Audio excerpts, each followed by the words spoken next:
of America, with your hosts, Michael and Jacob.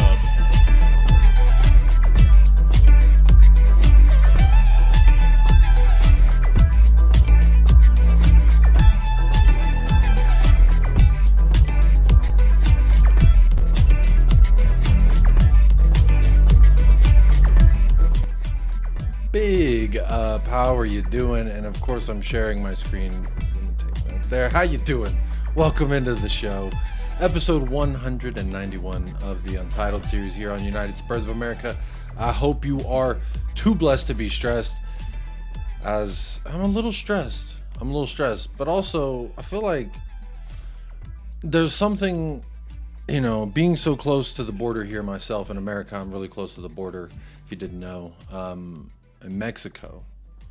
And when we're linked to a Mexican, it makes me want to scream at the top of my lungs out the patio and let everyone know to become a Tottenham Hotspur fan. You sign a Hispanic man, hey, I could go around town parading him and everyone would fall in love. Hey, there's a bunch of more fans you can make. But look, Santiago Gimenez, the Mexican national, is apparently of interest. There's a bunch of things I've seen today.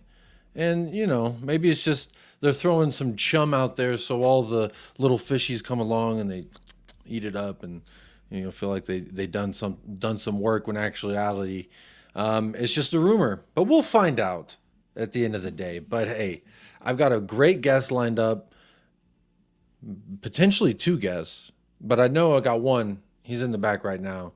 Can't wait to talk to him. He was on a little bit of a vacation.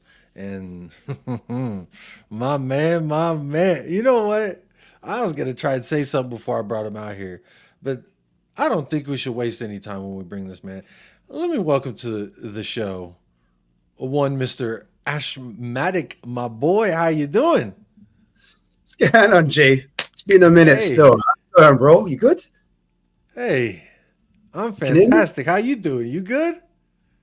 Boy, you know, sometimes you just got to go on the beach, and that's exactly what I did. I had to take a little punch here and there. Rum, I mean by punch. No Judy. But yeah, man, I had a little whiskey, a little Hennessy, that type of vibe. You know what I'm talking about, man. You know what's really good. Hey, it's good to see you. It's great to have you back on. I hope you enjoyed your little holiday. You thought you could get away from Tottenham. You thought that you could just skirt by.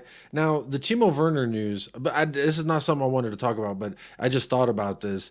Were you out there in the Dominican Republic and you got the update that we extended Timo Werner? What do you think? Are you saying, fuck this, give me a pina colada? Or what was the vibe like? Me, I'll be honest with you. I just tried to shut all Spurs news out for a minute because I just needed a detox. But yeah, when I heard the news, obviously, you know what? I kind of prepared myself because I thought they were going to do it. I wasn't too surprised that they went ahead with the move. I just felt like it's a typical Spurs. I know he wanted it really bad and the club were on it. So, rough, it is what it is. Obviously, some fans are underwhelmed. And I get it because, listen, we have many friends that are rival fans. And let me put it this way. If Timo Werner was their first signing, I know we'll be teasing them. Do you know what I'm saying? That's what I'm going to say on it, bro. Without being too, you know what I mean? Because I want to start, I don't want to start the show, you know what I mean? But it is what it is. Hey. Timo, but I would also say if it helps, you know, the medicine go down like a spoonful of sugar, Ashmatic, we didn't technically buy him. No, we didn't. So there's that. I don't know that necessarily. We'll find out. But I do have a bet. I made a bet with one of the viewers yesterday already. 25 GA, and I got to buy a Timo shirt. I think I put Turbo Timo on the back. I can't remember what the agreement was. But either way, I have to get a Werner shirt. But I said, hey, if he gets 25 GA, that may be a good investment then. You know what I mean? Remember the good times of Timo getting 25 GA. They've brought up, there was something else I just remembered. There's something they brought up that in his first season or his best season with Chelsea, I can't remember the differential there, but he had 29 GA and they won the Champions League. That's kind of decent, no? First 29 season. GA. If he provides 29 GA in a full season, do you think Listen. that? I mean, I don't think it's going to happen. Yeah. Hey, zip it, lock it, shut it, put it away. Let's not dwell on it too much because I don't think I'm going to be buying a Timo Werner shirt. I think the 10, if he plays 30 games, I'd imagine around 10 GA is my expectation, which is low because I don't think that that's the best of signings. But look, the window hasn't even officially opened, and I think you can approach free transfers right now or like those loan things. And there was actually some news that broke right before we went live about Jed Spence. So I'm going to pivot from Timo to Jed Spence because obviously Timo Werner propaganda is just like I said, a spoonful of sugar helps the medicine go down, I suppose. I was away from YouTube for like a week or so, and so I didn't cover the news when it broke, and I just kind of watched the Acropolis burn from afar, so to speak, and I waited and plotted and said, you know what? But initially, my initial news, I'll tell you what, if I was seeing the scenes that you were seeing, my friend, out there in the Dominican Republic, Timo to Spurs, yeah, no, thank you. Turn that phone off. We'll just turn it off. Don't contact me. Not even on airplane mode. Just turn it off. Don't even track my GPS. But anyway, Jed Spence allegedly, wait, where is it? I got it somewhere around here. Here's Fabrizio. And no, it's not Kylian Mbappe to Tottenham Hotspur, unfortunately. I know you were really thinking that you were going to come home to that. Got to tell you now, it didn't happen, unfortunately. But, wow, he tweets a lot. There it is. There we go. Genoa have approached Tottenham to sign Jed Spence on a permanent transfer. Negotiations are ongoing between the two clubs. Look, I want to get your opinion on this, but real quick, I forgot. I didn't even say hello to the chat. I was so excited to bring you onto the show. I didn't even say hello to anybody. So let me say hello to the chat. Let's say what's up. Let's do all the bookkeeping and such. Hit a like, etc. All that on the video. We'll put I'll put the link for Spurs King TV in the chat when in a minute. But big up Spurs GCTV. Did I say Spurs GCTV or Spurs Kings TV? I'm getting my tongue I'm all sorts of turned around. Like my days have been so messed up since having this baby. But Spurs GCTV can almost have a baby with the show. Remember, for 8 months, we're one more month, Spurs GCTV, and I'll see you there. But it says, let's get Jacob to 5K subs. Big up to you. And this is technically this is the American Sign Language for I love you. So you know what, Spurs GCTV, I love you too. So big up to you. Rack Dose Madness, grabbing a membership. Big up to Rack Dose. Let me see what membership did you get. Welcome to the Talk to Me Nice. Because I was thinking this name, I feel like you got the Lover's Lane not too long ago. But welcome to the Talk to Me Nicely Club. Hey, we're all talking to me nicely with some of these links. I was talking about Abrici Eze yesterday. That was fun.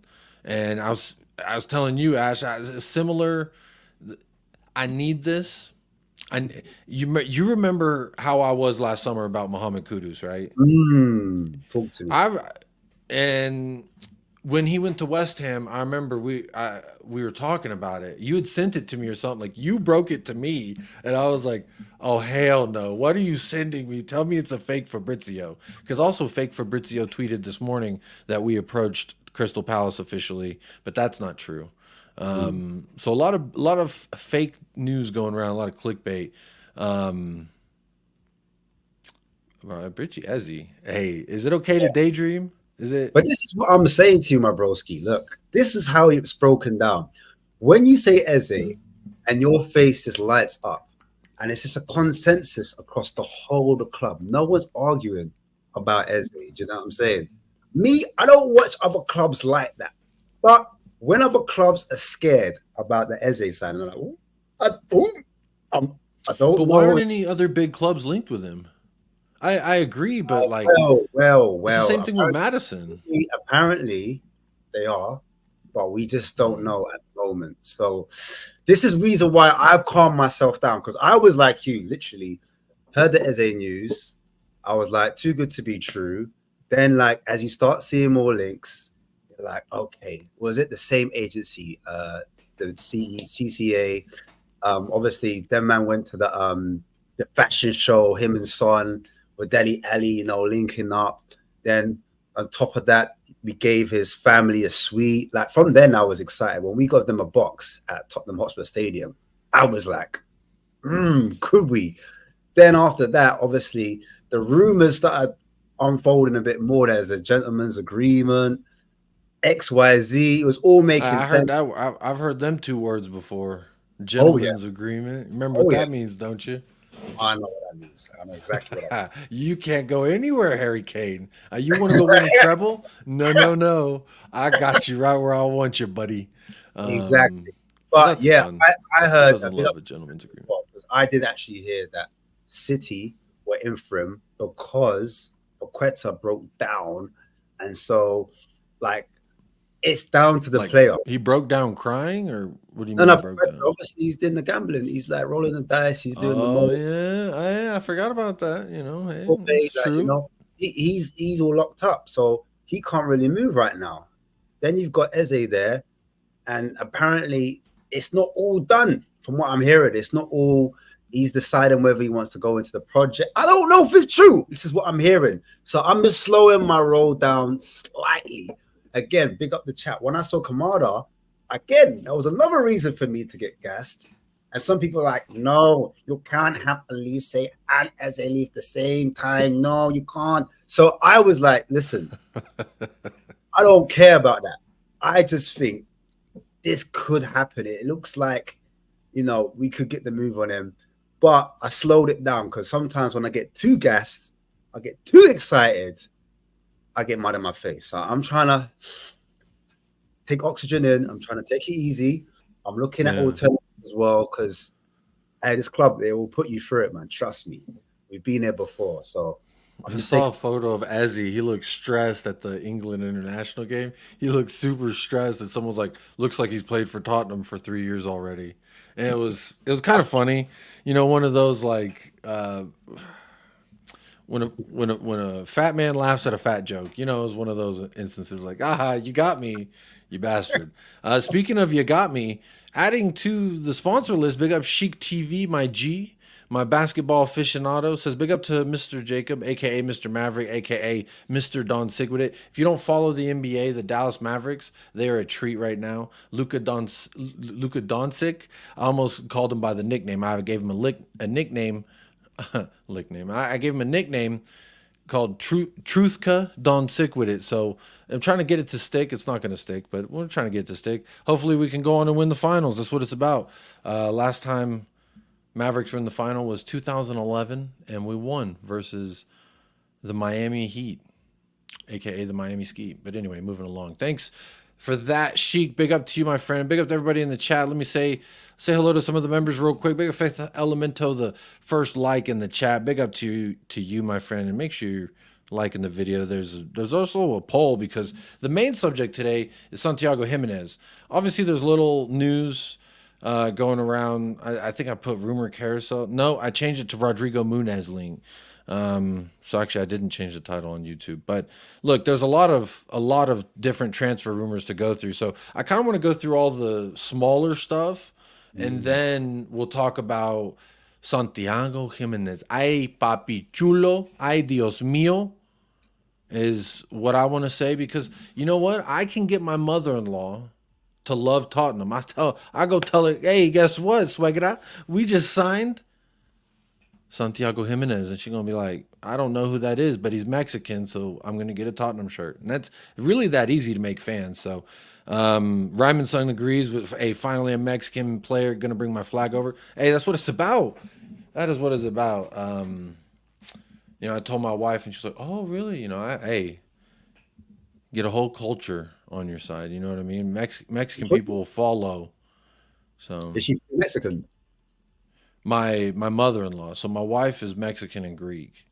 My mom is Mexican, and my dad is like from Arkansas. So I'm like, but the thing about, you have like different skin tone of Mexican people. So it could be like my mother was really, really fair skinned. My wife's mother is really fair skinned. So it's like Mexican that's derivative of Spain type of thing. It's like back in the 1600s, Spanish that came here with their light skin mixed with the Mexicans here. And now you got those are like the final product. We could get lost in that, but let's get to the transfer news before I keep running on random tangents here. Big up to Ryman Son, big up Reno Yeto, big up Spurs GCTV. As I mentioned earlier, appreciate the 8 months of membership. Appreciate that. Just a harmless potato. How you doing? Todd Spurs is here. Big up to Ren says slay Jake. Hey, it's hot girl summer. And I'm trying to get my lift on. You know what I mean? Is that a Gaga poster in the back? No, it is. I share the studio space with my wife. She's a music therapist, and it's like a song sheet of Lady Gaga songs. Big up to Jessica. I saw this earlier, and I wanted to bring this up because I'm going to star this, and I'm going to bring it up later. Your friend who supports Feyenoord, because I don't actually watch a whole bunch of Feyenoord. I'll be real honest. When I watch the Eredivisie, typically it's PSV. That was last year, and this year is kind of the same thing. Ricardo Pepi played there. They had some Champions League matches that I tuned into. Ricardo Pepi actually scored a game-winning goal, and Ricardo Pepi's from El Paso, Texas as well. Kind of tying in the whole Mexican theme today. I really feel like I should have some kind of mariachi music and going on in the background. That'd be really nice for this. Big up Ken T. How are you doing? OTC is here. How about he wins us the FA Cup? Come on. Hey, that's talking to me nicely. I love to see that. Who else we got? Dr. Johnny, how are you doing, Dr. Johnny? Good to see you. Rakdos, appreciate you grabbing that membership as well, or excuse me, upgrading your membership, my friend. I'm going to try and do a members show ASAP, probably like when the window opens, and then that way we can just kind of talk about everyone's thoughts and all that fun stuff. Really give us something to talk about. If Johnson could finish chances, Werner would have a decent amount of assists. Same for Johnson in reverse. Big up Steady as Shark. Very well said. Good to see you in the house. Richie B is here. Big up Richie B. There's the link for Ashmatic Spurs Kings TV. Make sure you go support that channel. El Tel Cocarel is in the house. Good to see you, Jose. Make sure you subscribe to Jose as well. To Dare is to do in French says hello, United Spurs of America. Good to catch you live again. Yes, I did take a little bit of a time away, but hey, we back, baby. You can't stop the train once it gets moving.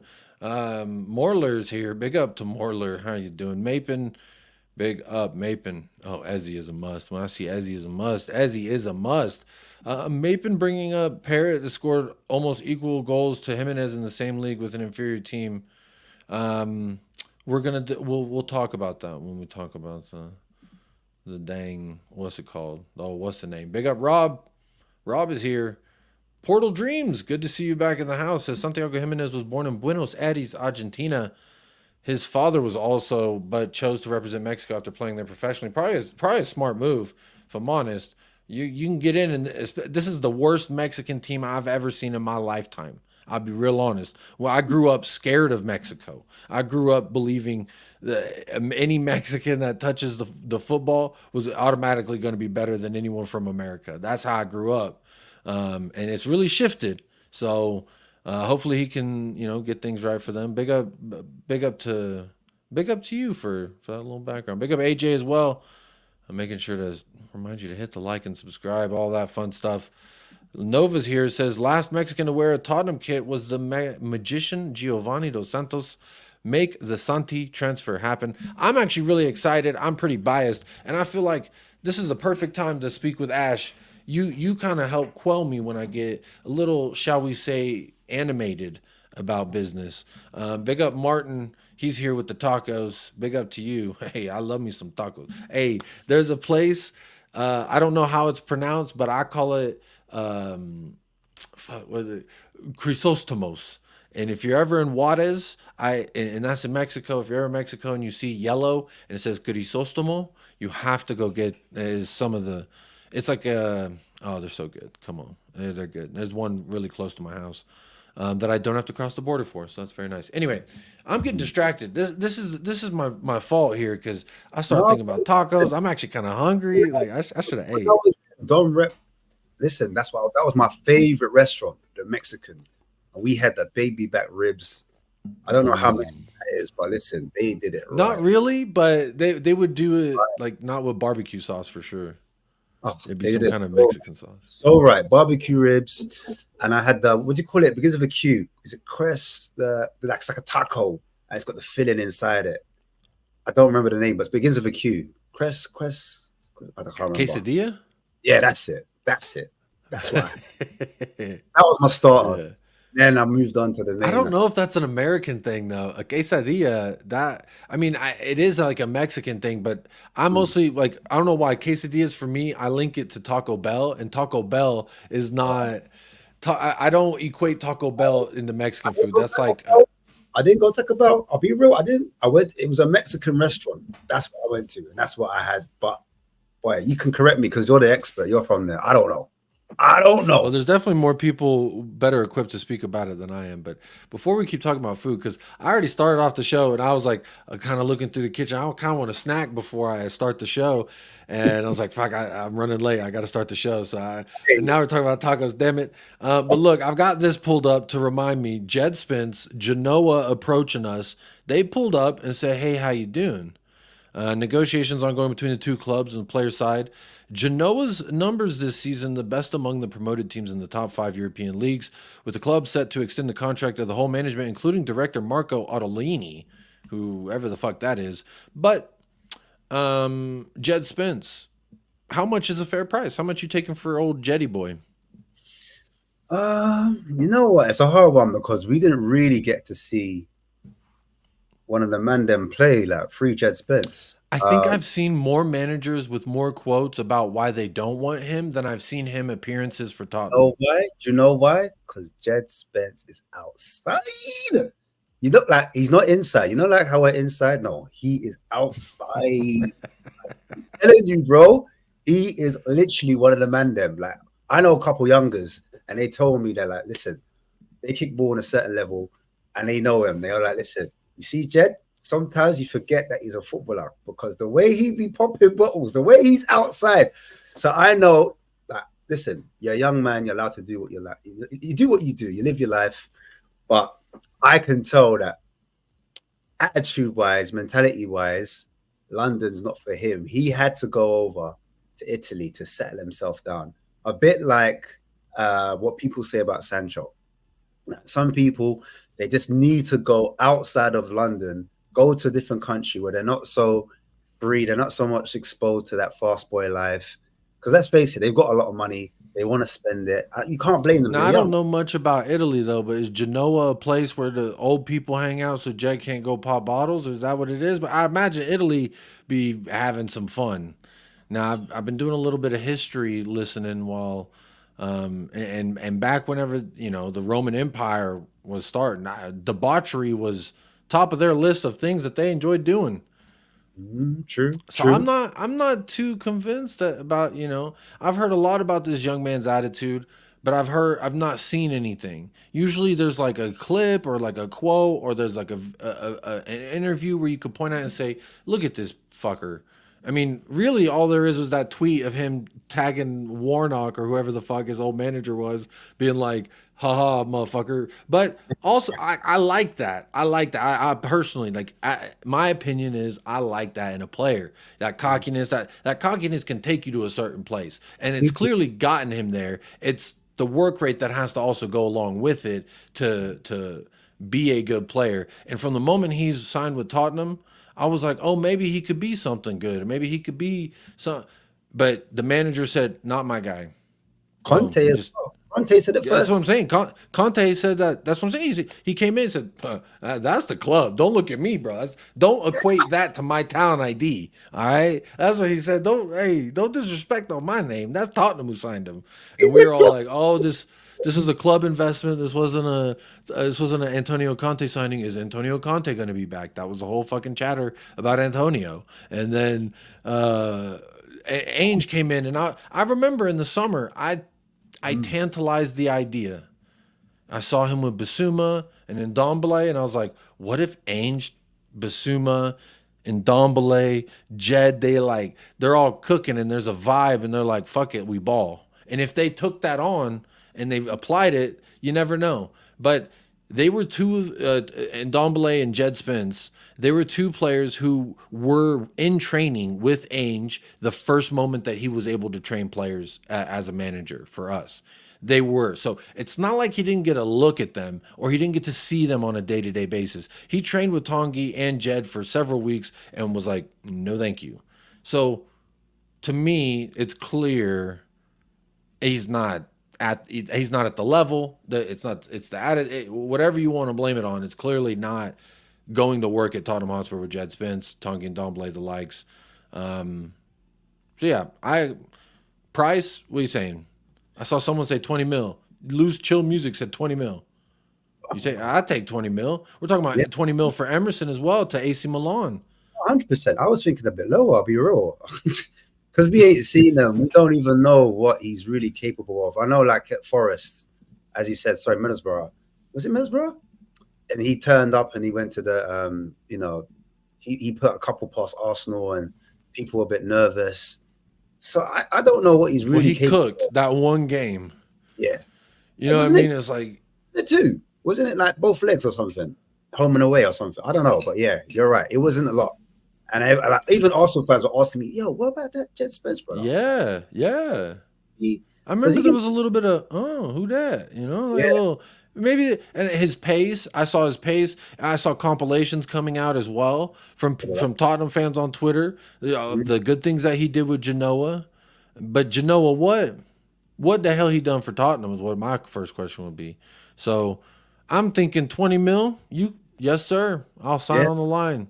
Yeah. Hey, that's an easy, quick done 20 mil that we can now invest, not spend. And this is what I always said about the Timo Werner thing. If we went and dropped 17.5 million, I would have been very upset because you put that 17.5 plus the 20 for Jed plus the 20 that we potentially are trying to get from AC Milan for Emerson Royale. You do those three things right there. By my quick, simple math, 24, 57, damn near 60 mil. And that's what we're thinking about Santiago's price tag is. So, again, 20 mil for Jed Spence, nums, I'm going to bite your hand off. But that is not, that I don't see a price, and I would assume it's going to be lower. That's what I think the sell-on clause, if I remember, it was like somewhere like 7.5 or 9. I think it was single digit. If I remember correctly, the buy, and I remember that, I was like, that shows you how much we rate him and where we value him. That his buy-on clause was, I think it was less than Joe Rodon's to Leeds, if I'm not mistaken. So it's one of those. Yeah, send him to Napoli, let him go play with Conte. That'd be fun. Hey, imagine Napoli go buy Jed Spence. That'd be hilarious. Talking about Napoli, yeah, 7 to 8 mil for Spence. That's what I'm thinking. A closer price tag. I mean, how much did we get him for again? I forget. I can't remember. But I you know what I heard? This is a slight side note. I heard that Kulu, well, Conte wants Kulu. I don't know if you heard that. I don't know if that's what I heard. I heard he kind of wants to. The only things I had on Kulu was him going wham about playing in Australia. I have that. And then there was something else. I think it was just him. They were like, "Are you planning on like you're going to stay at Tottenham? Or are you going anywhere?" And he was like, "Oh yeah, I saw that." He just kind of said, he kind of brushed it off like, "Yeah, of course I'm staying." So that's kind of how I saw it. 15 million, give him a friendly. What I would do, I've always said, Kulusevski, we exercised that option before Ainge walked through the door. So I'm personally comfortable if we sign someone. I mean, what are we even saying his best position is? We know it's not right wing. We thought it may have been and by we, I mean me. I thought it may have been the 10. I said, hey, here's James Madison's backup. But then he kind of was I remember there was like 2 mediocre teams we played that he was in that midfield and he was getting overrun. And I remember being like, yeah, he clearly can't. I don't remember who it was. Like a Bournemouth? I don't know. It was Fulham. I can't remember correctly. But I didn't see him really working in the midfield. And then we saw the last game and the friendly. We played our very last match, and then in the friendly, we played him as like the false nine, and then he would kind of drop into those spaces and pick up the ball and try to link up play. But for the most part, it's kind of Ainge is like, I know y'all got a song. Everyone likes this guy. I'm fucking trying to figure out what I can do with him. What do you think should happen with Kulu? Is there a position you've seen him play that you're like, oh, he could do that for us? Or are you cool with if Napoli want him, come get him, and then we could use that money for a baller? I don't think Kulu is your traditional orthodox winger or even a wide forward. I personally think they call it a mezzala in Italy. It's like a specialized position where you play as a right-sided midfielder, and it's a bit like Inter Milan's Barella. He doesn't quite play hugging the touchline, but he's not high up either. He's just on the right-hand side of the midfield. So sometimes he inverts quite a bit, plays central midfield, but operates on the right-hand side of the midfield as one of the eights. And I think that is Kulu, because if you look at his attributes, he's good at holding on to the ball. He's good at ball carrying, really elite. But when he gets further forward, it's like he takes too long to make that decision, whether he needs to go inside, outside, take a shot, pass, assist, blah, blah, blah. Do you know what I mean? So I don't really know his best position. However, when he was in that false nine, I didn't watch the friendly because, again, I was living my best life. I'll be real. So I kind of... Yes. Hey, ladies and gentlemen, without saying too much, he was definitely living his best life by the little peephole he gave. He's like, Jay, check this out. I said, oh wow, you really are. Hey, Timo, who is what I'm? What is it? I'd be that Asian dude in that clip. You know, the one where he's like, Tottenham Hotspur. What are we talking about here? So hey, I can attest, Ashmatic was living his best life for sure. Listen, we can't talk too much, but listen, back to Kulu. Yeah, I feel like that false nine against Man City, he worked for that particular game. And Conte said that he was experimenting with him during the World Cup. I don't remember the World Cup, and he never went along. We had it in the middle in November, and he stayed behind. And he said, he was experimenting. He used him in that position. Against City, I just thought, yeah, it makes sense. He was bullying them, using his physicality, running at players. And I was like, yeah, maybe like get him closer to the goal, because if he shoots with either foot, he can be deadly. Do you know what I'm saying? So, false nine, midfield again, I'm not sure, as you said. So, but yeah, I wouldn't be mad if he was sold. I'll be totally real. Like, for the system, I don't know if he's the right guy. If I'm being totally honest, I mean, just look at the split opinions from just the little sample size of this chat. And big shout out to over 100 of y'all watching right now. Make sure you're hitting the like if you want to. And but I was just looking at the chat rolling in. Kulu in the false nine, guys. It's Kulu. Good shit happens when he's on the pitch, and that's true. Or if this wasn't true, that there's moments when Kulu's out there, I wouldn't have this clip. LeBron James.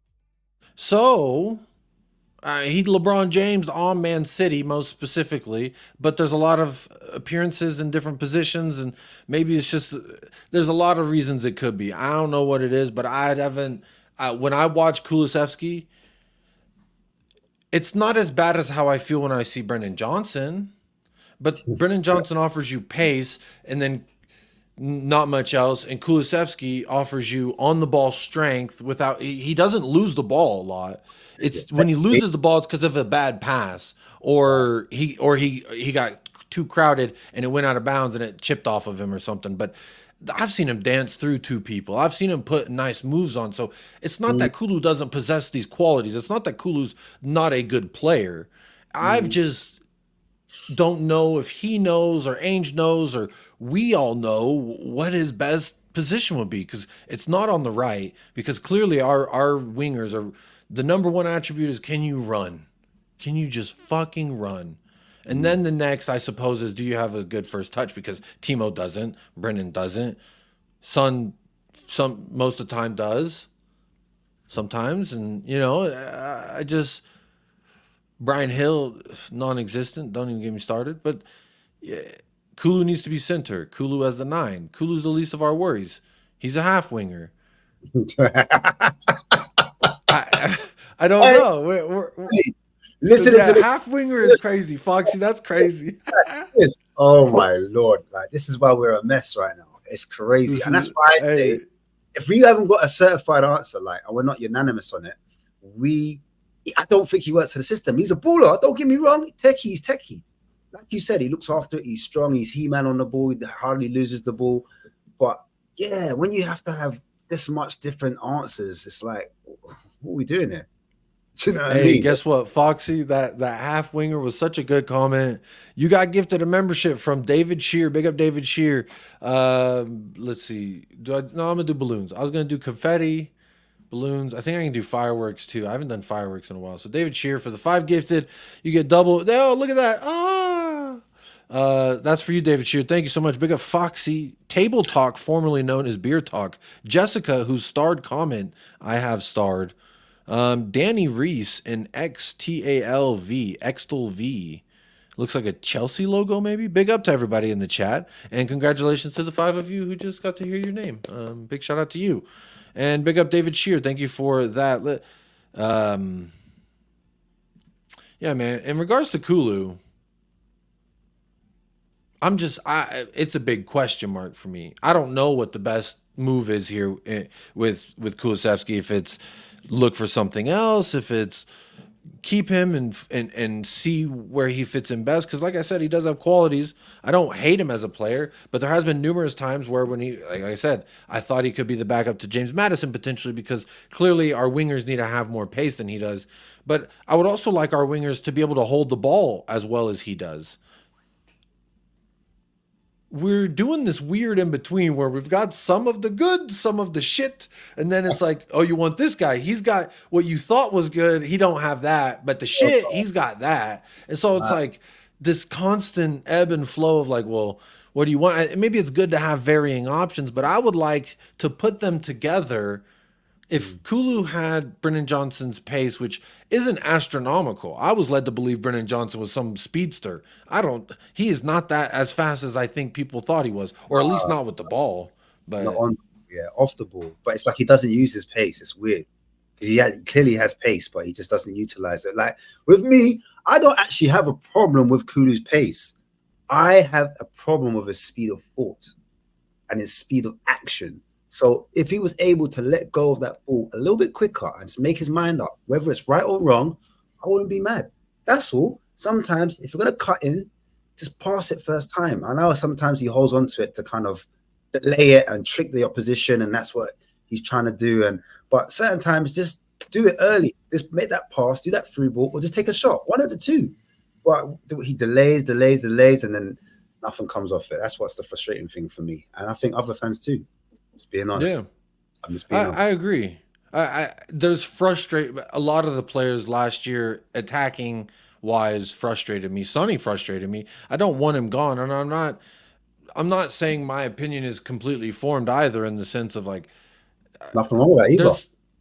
Yeah, I just don't know. It's just a big question mark. You know, like with Emerson Royale, I want to sell him.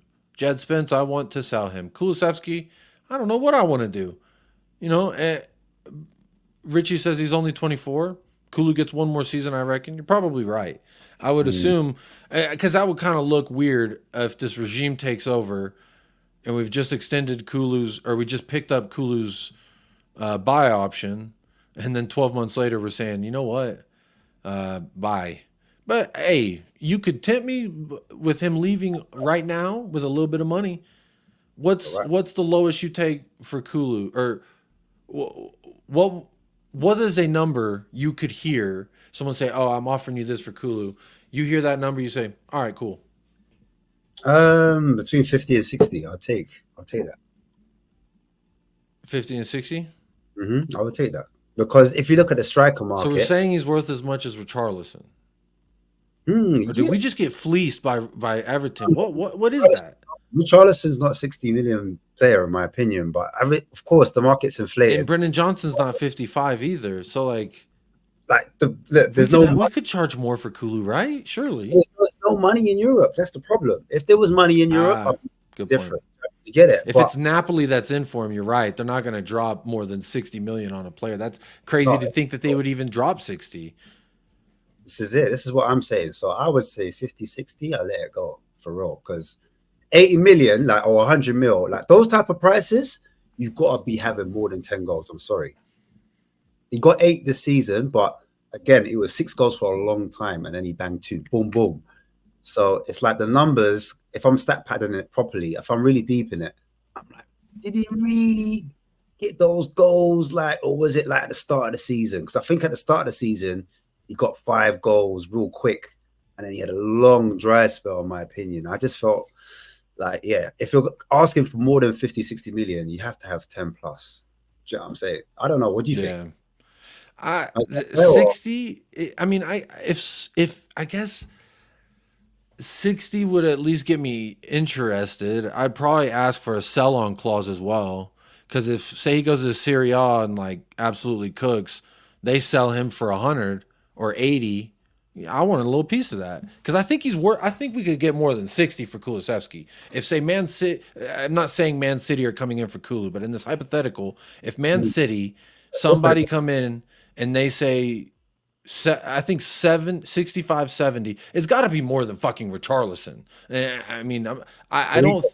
We got bumped, bro. Come on, we got bumped. Let's be real. No, but Levy, that's his whole thing, man. He's the fucking dude. He's the bald fraud that fucking doesn't let money slip on the cracks. I mean, again, if this is true, we just ended up getting fleeced for that 60 mil for Richarlison. Because I put my barometer, like, fuck the market. We're going to do whatever Tottenham do. So I base it off of how much we value players. We valued Richarlison before the World Cup as 60 mil. And you know they probably asked for more, and we got him down to 60 mil. But 60 mil for Richarlison, I think everyone in the world said, wow, that seems pretty expensive for Richarlison. But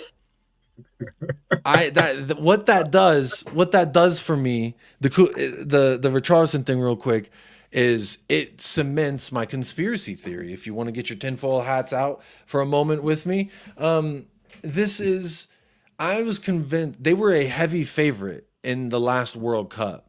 They were a heavy favorite, I think like 1, 2, 3, somewhere around there. Heavy favorite. I'm convinced Daniel Levy was like, I'm about to play some chess with y'all. Check this out. I go get Brazil's number 9 right before Brazil win the World Cup. Talk to me nicely.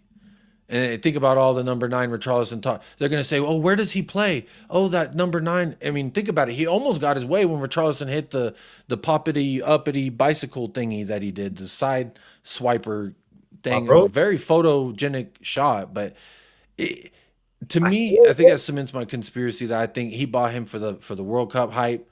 But back to Kulusevski specifically, I just think that we got to get more than we spent on Richarlison for Kulusevski, because I think he's a better player. I hear it and I agree. However, that was then. I'm going off now. I think if you're going off back then when we did buy him for that amount of money, you'd have a leg to stand on. But since then, I think a season's passed, and players' values change all the time. And where I stand on it now, not to say Richie he had a better season than he did last season. I just feel like if we're going to compare the two, I honestly think we overpaid for Richarlison. I think we spent 10 million more than he should have been worth. And so that might inflate the value for Kulusevski, in my opinion. I could be wrong, but that's just how I'm seeing it. I don't think Richie was worth that amount of money, if I'm being totally honest, for the amount of times he's been injured and for what he's contributed for us as I don't want to say it, a clean replacement. Yeah. I just don't. And excuse me, a what?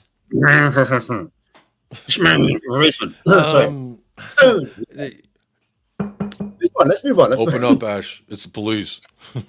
Woo! Real quick, big up Bob Down Under for the 5 gifted memberships. Let me find out who got their lucky day. Iota Fierce Thompson, big up to you. Steel 24/7. That sounds like a movie. Arcane Novice, big up to you. Nawaf got gifted a membership, and Drula got gifted a membership. Big up to you, Bob Down Under. Good morning to you down under in Australia, my friend. Thank you so much for the 5 gifted memberships, for always being here and supporting. Big up to the over 120 of y'all in the chat right now. Again, if you don't have to do what Bob Down Under does, but thank you, Bob, for being a further sponsor of the channel, because you sponsor every day by being a member. But further sponsoring the channel, further making the family just that much bigger. Big up to you. Big up to all the sponsors. I'll make sure to give y'all a shout out. David Shear, obviously, Sheik, Rakdos, Spurs GCTV. Big up to all of y'all. And thank you so much for really helping out the channel, helping my family. Really, really and truly, it goes to my. There's 2 of these little rascals now, so thank you so much for that. It really does mean a lot. So big up, yeah. That's what I'm saying, David Shear. You Aussies, y'all different. Y'all are built different. But look, I saw a few. Nobody's gonna pay 50 mil for Kulusevski. Y'all don't think we could get over 50 mil for Kulusevski? Kulu writes love letters and shit. He did write a love letter, but it was to us, the fans. How can we shame him for writing a love letter to the fans? Which, cringy or not, we sang an ABBA song for him. We sing an ABBA song for him. And then we're like, don't write me a love letter, though. Bro, ABBA whole thing was built on love letter shit. You know? Maybe I've got ABBA wrong. I don't know. But Leo here says Palmer was 42 million. Nobody's dumb enough to even pay 50 for Kulu. When you say Palmer's 42 million, that really upsets me for a lot of reasons. I know there one is City. We could have dealt with City. They would sell somebody to us. How much was Kudos? Mohammed? 45. It's not looking good, bro. You think we only get? Maybe the chat's right that we can't get 50 for Kulu. Y'all might be cooking, and I'm in maybe I saw someone was like, "What world are you living in?" Maybe I'm living in La La Land. But that's actually crazy. Richie 60 million is ridiculous. Anthony was like 100 million. Darwin Núñez was like 90 million. A lot of people got fleeced that summer. I'm glad it just wasn't us, I'm so glad.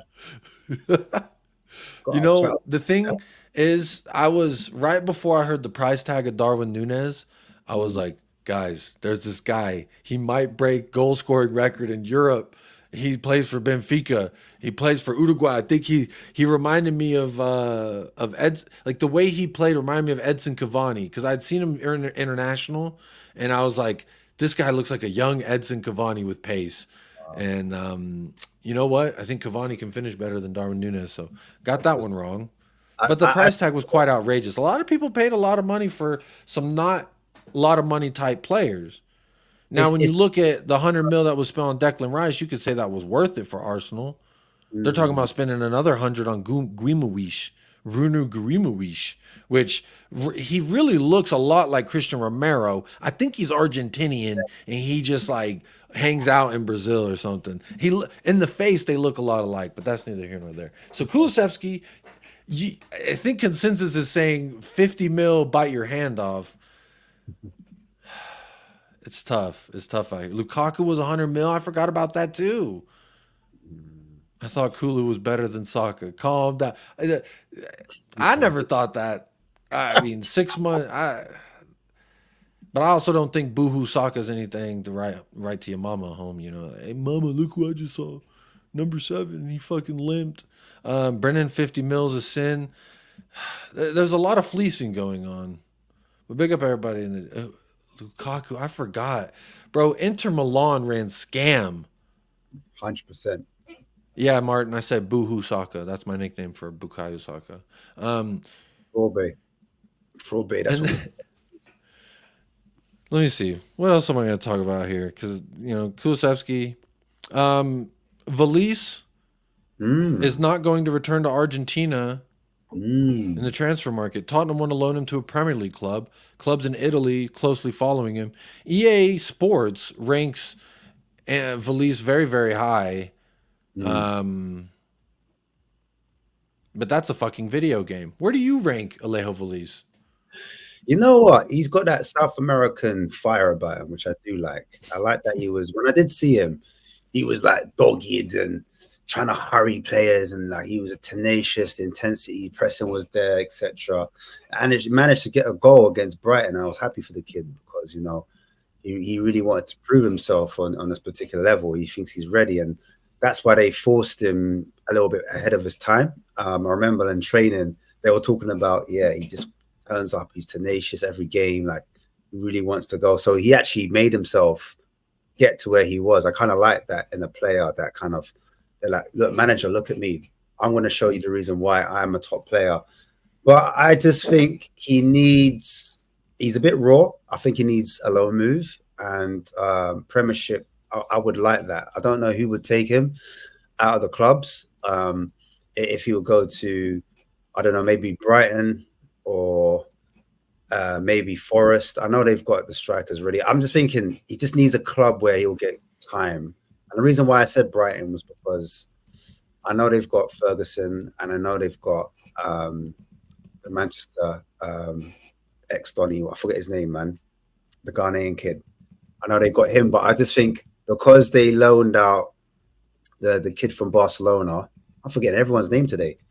I know there's a space for Brighton. He could possibly go down there. Forest, I know they've really got Wood up front, and they've got the black guy as well. I forgot his name. But there's a few spaces where I think, if at least could get a loan move in the Premiership, that would help his development, because it's all well and good. Yeah, I want to see him in the Premier League. And this is what I say about a lot of different prospects. When we're talking about Gimenez, we talk about Girokides. I know that the Ito kid is, I don't know, I'm going to call him Ito kid because the first four letters make me think of Itos, gyros, euros, whatever a lot of places call them different things. But I love me some lamb Ito. When I get lamb Ito, oi. Fuck was I talking about? Oh, that when we talk about these prospects, like, I agree. There's this question mark of how are they going to, I mean, even the largest striker you could probably go out there and find right now, Victor Osimhen. That's someone that we've all said was a baller last year, kind of had a mixed bag this year. Some say AFCON broke him, but it's also like, well, I mean, it's Serie A that he was balling in. Is he going to do that in the Premier League? Can he do that in the Premier League? You do it in the French league, you do it in the Spanish league. Can you do it in the Premier League?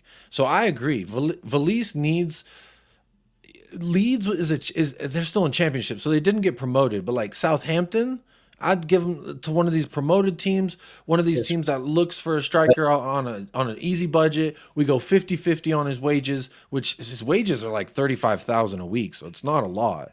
But that's me for Alejo Valise. He's clearly not ready. I saw a comment as well that said, yeah, he played about 5 minutes for us and 10 minutes for Sevilla. Sevilla clearly didn't think he was ready. They played a lot of Brian Hill, by the way. When we gave him Brian Hill and Lamella, and then we bought Brian Hill, and then we still gave him Brian Hill back, we said, we'll buy Hill, and we'll give him right fucking back to you. They played him. With Valise, they did not. And it wasn't that he wasn't healthy. But big up David Shear as well, real quick, with the super chat, my friend. Big up. Appreciate your monetary support. Says we need an Anthony for 90 mil. Werner's better. I agree. Werner or Anthony? Prices, forget prices. Because if you compare price, you're gonna say obviously Werner, 12-month loan versus 90 mil. Ay. What say you, Ash? Werner or Anthony? Who That's what we've come would you rather have? Yeah, hey, that's the standard right now. Yeah. Hey, you want a big money signing? And what about? I mean, there's all the fans. Not you, so I'm using you as like a. It's all good. Yeah. It's all good. Like I know, you know what? Us fans say we want this household name. We want this marquee signing. Obviously, Ezzy is going to tick a lot of boxes. Every single fan is going to say, yes, give me Ezzy right now. That's one of those. But even still with an Ezzy, we would all agree that that's not enough. But if we went out and spent 90 million on a dude from the Eredivisie that we're all like, oh, we think he's going to be this or that, that's a huge gamble. And I like smart business rather than business for the sake of just doing business. And United are always going to get fleeced, but even if they spent 60 mil on Anthony, that's still a gross overpayment for what they've gotten. And that's going to happen. I just think that, You know, that's why I'm not too pressed by some of these like deals. When we look at each other, we're like, well, who the fuck was that guy? You know, I mean, Martinez, all right for them. He was from the Eredivisie. He was from Ajax. He was a centre back, left-sided centre back, plays for Argentina. oh yeah, that's supposed to be Ten Hag's guy. That's right. So to be fair, it works both ways. But I do hear that point, man. In terms of like, we tried to sign Bergwijn and didn't quite work out for us. But now he's cooking for Ajax. Do you know what I mean? He's getting goals there. Some people might argue he needed a little bit more time. I don't know if this is the level where some of these players can operate. You can look at Liverpool. A lot of Liverpool fans aren't really too happy with Gakpo. Do you know what I mean? Over this last 10 years, I would say the imports from that league haven't really cooked, in my opinion. Suarez was the last player I'm looking at really from an attacking standpoint when I was like, yeah, that's the guy. And I felt like he was a unicorn in that sense because he was just scoring goals left, right, and center. And you could just tell this guy was different. But yeah, that league, again, we signed a player from that league. And his name's Matt Jansen. Jansen came in and he was a top scorer in that league. I know this, I've heard this a lot, but I feel like it's kind of unfair. Like we have seen Mohamed Kudus. I love bringing up Mohamed Kudus. Yeah. It wasn't an absorbent amount of money though. So again, if he flopped, it wasn't like super egg on West Ham's face. But I get the reluctancy, like the translation from Eredivisie to Prem. That's quite a large jump, right? It's not as, I guess, slight of a step, but still, like I rate a lot of players in the Eredivisie just because they're playing there doesn't mean that they can't be good. You know, what's their name? Gakpo's another player. They're like, oh, well, has he really hit the ground running? When I watch Gakpo, he looks like a threatening center forward, in my opinion. When I've seen Liverpool play and Gakpo's out there, I've seen him miss the target, but I've seen him as well like be pretty clinical. And I think that he does have qualities. It maybe just takes a little more time than maybe some of us want. I don't know. I don't know what it is, but you know, poor Jansen. It's not easy. Look, we're both fans of Bakayoko, Johan Bakayoko from PSV. Yeah, we both talked about Bakayoko for years now. Yeah, he for me would suit us down to a T. If it's an out and out winger that you want, that can go on the outside or the inside, score goals, contribute like assists, he's got that in his locker. I think he's like the closest thing I've seen to like a Doku, but obviously he's on the right hand side and not Doku's on the left. And so, yeah, he's raw, but again, he's of the age where he could be molded, in my opinion. And that's someone I would take a gamble on. How many goals has he got? Like 19, 20 goals from a wing position. Do you know what I mean? So it's ridiculous what he's doing. So I'm like, look, I don't mind half of that. Give me half of that. And we're cooking, to be fair. Do you know what I'm saying? So it's crazy. You could say the same about Championship as well. There's Championship players that a lot of people are linked with. Do you take a... Because Bowen was from West Ham. He was from Hull. This is a league that I kept up with lightly, literally since I've been a fan of Tottenham Hotspur, because I feel like it's such a I envy it, and the MLS started to replicate it. The format of like, you know, this is a certain talent level, this is a certain talent level, and it kind of varies based on you go. When I used to keep up with the Championship, I remember seeing Ollie Watkins, I remember seeing Eze, Ivan Toney, and they were like, you see the brightness. Like if there's quality that can translate into the Premier League, it's very obvious, I think. And it's very obvious when they don't. Look at Oliver Skipp. That Oliver Skipp taught me a lot. Say what you want about Oliver Skipp, but he taught me a lot, because in that moment, I remember being like, you could probably find a video of it. Maybe it's just audio at the time of me and Michael, but I remember he won Player of the Season with Norwich. He helped them get promoted. They loved him. They wanted him so bad, and we said, no, he's one of our own. And I started thinking, all right, let's see what you can do. And he came in, and I was like, he reminds me of Winks. Winks that runs more. And then he never really progressed, and it was kind of just like, I guess Skipp is not going to be this player. And then it showed me, it's like, just because you're player of the year don't mean you all that in a bag of chips. 100%, but 100%. there is levels to this, and like you can still see a brightness. It's just a matter of if this player can like continue to build on that. Like Oliver Skip provided this level at the championship, just couldn't keep stepping up. Ivan Toney was hitting there. The Watkins, these players that you see come from the champ. Bowen, like you said, Bowen, he's a little special though. He's got a little something extra. Could Somerville be that? Somerville's a guy I wanted us to buy from Leeds when they were in the fucking Premier League. And then he went and he became player of the season in the championship. So it's clear that he can score in the Premier League, he can score in England, and he can carry a team to damn near. I mean, they were winning the league, then they fell and like deep in the playoff. They had playoff and they lost to Southampton. So the argument is, Jacob, that some people are saying that you need to take these championship players and you need to draw them at the clubs like your Palaces, your West Hams. You see what I'm trying to say? Maybe your Nottingham Forests, and see how they perform there. And then you take them from those clubs because basically they're like bleeding them in, if that makes sense. And that's when you don't take them straight from the championship straight to the big boys. Do you know what I'm saying? Like you wouldn't see Man United go and pick from championship. They pick from the lower clubs. They feed off the lower clubs, if that makes sense. And I think that's the argument. And I don't know what the right answer is, because I wasn't sure if we at the start of the season were doing the Brighton model, because Ange was meant to have the talent ID across Asia, and he was meant to have the youth project, like trusting the youth and all of that. I haven't seen any of that, but real quick, when was Ainge supposed to have this whole youth thing? All he said was what had happened was there was that shift. We had fired our director. He walked or sacked or something. I don't remember. Our academy dude left, and then we restructured it. And he said there's going to be a change to it.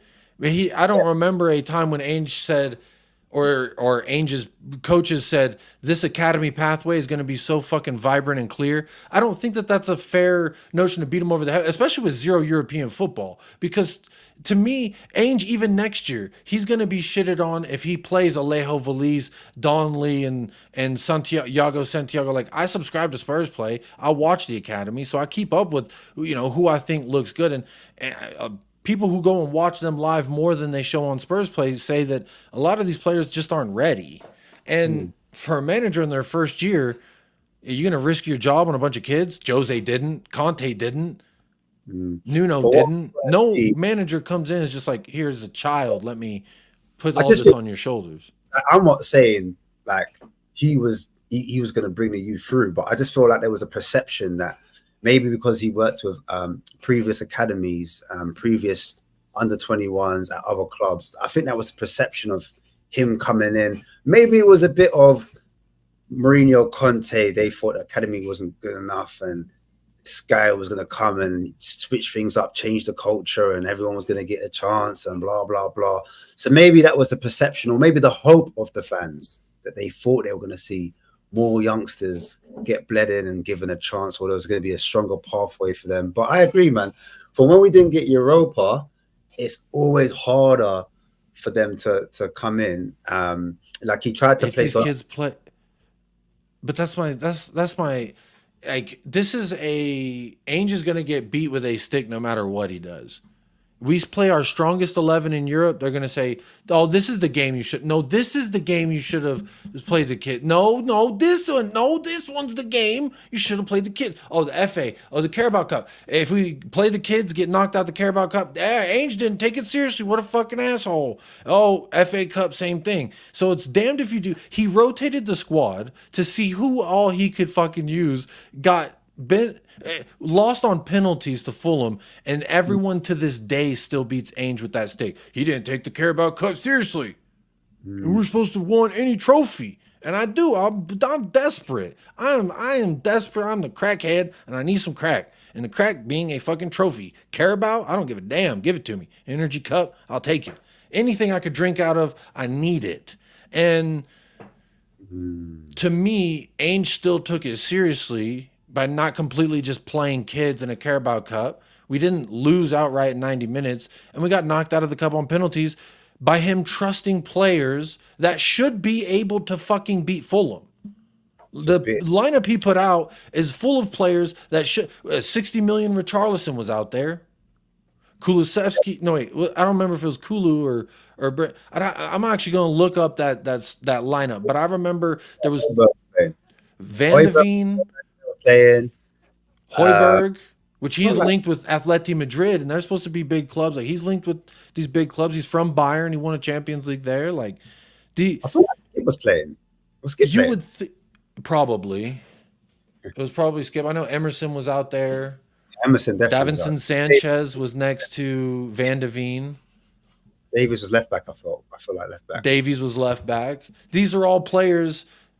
Davies has been tenured 10 fucking years. You're telling me in the first round versus Fulham in the Carabao Cup, he can't go put in a shift at left back? Well, clearly he can't. I know he can't, but we've employed him for 10 fucking years.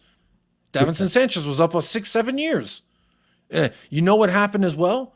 We got Davinson Sanchez out the door before the fucking transfer window closed. I loved Ainge for putting that lineup out there, showing himself, his coaches, and having tape saying in the Ainge system, there's the argument, I remember at the time, they're saying, oh, well, we've seen these players for 6 years. We know their shit. Ainge should know their shit. Well, we've seen them 6 years in Jose, Conte, Nuno, Ryan Mason, and maybe Pochettino. We've seen him in 5 different systems being shit. How can he? I remember this was my defense. Like, you can't say for sure this person does or doesn't work in your system until Ainge has had a chance to give him a fucking show me what you got. Jed Spence got 45 minutes and he said bye-bye. Davinson Sanchez got minutes. Eric Dyer got minutes before he said no thank you. Emerson got minutes before he said no thank you. This is my point. It's like they wanted to see the youngsters in that cup as well, which doesn't make no sense either. Because if he played the youngsters, they would have said, "Oh, he didn't take the cup seriously." So I agree, man. It's a lose-lose for him. It was always going to be a lose-lose. And remember, Fulham didn't play their full-strength team either. That's what smacks it. That's what people forget. They rotated 6 out of their 11 as well. Exactly. So, boy, it's what it is. 5 or 6, something like that. But anyway, we're not here to talk about us losing out in the cup. But this is just my point with the whole kid thing, because you were naming off things that.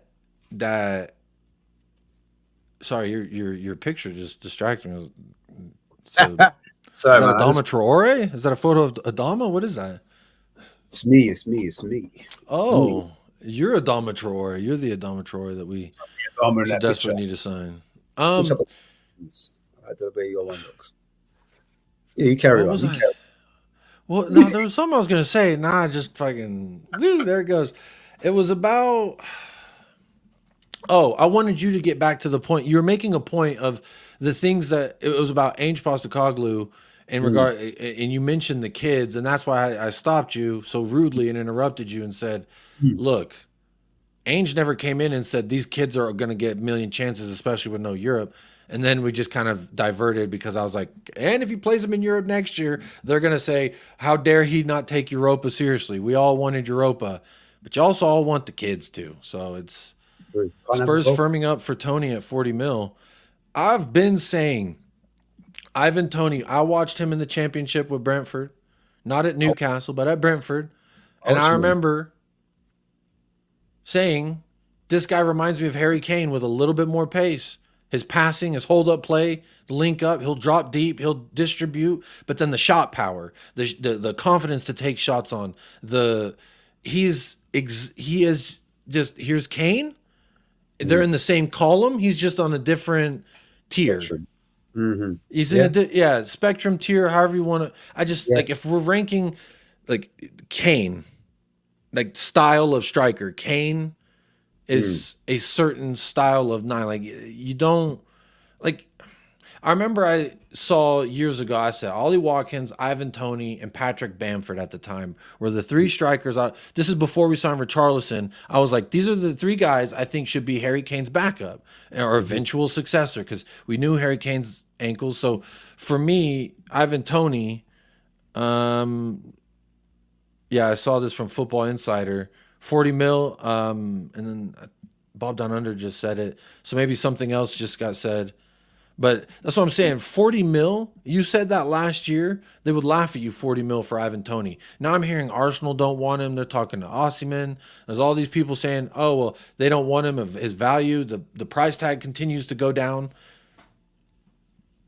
What is Ivan Toney's price? 40 mil? Surely he's got to be worth more than 40 mil. You 40 mil. You would last summer, if I said Ivan Toney 40 mil, and they knew, I remember saying, I'll buy him for 60, 70 right now. Take on that suspension just so we have Ivan Toney. That was fine. People said that. I said that. Ivan Toney, I agree with Pierre. I think better than Gimenez. And the basis I put that on is one has X amount of Premier League goals, one has non-existent amount of Premier League goals. Now, that's not a knock on Santiago. That's not me saying I don't like Santiago, and I do want to use this Toney talk to pivot to Santiago Gimenez. But talk to me about Toney, and real quick, who you picking out of the two? I would pick Ivan Toney because motherfucker's shown he can do it at this level that we need him to do it. There's still the question mark of Santiago. Can he do it from the Eredivisie? Obviously, the people mentioning 6 more goals than Troy Parrott, but also Troy Parrott stat padded in the last day of the season. So, and I think it's a little disingenuous. Santiago, I have his stats and his numbers and stuff pulled up. Viva la Mexico, este güey, pinche puto perro.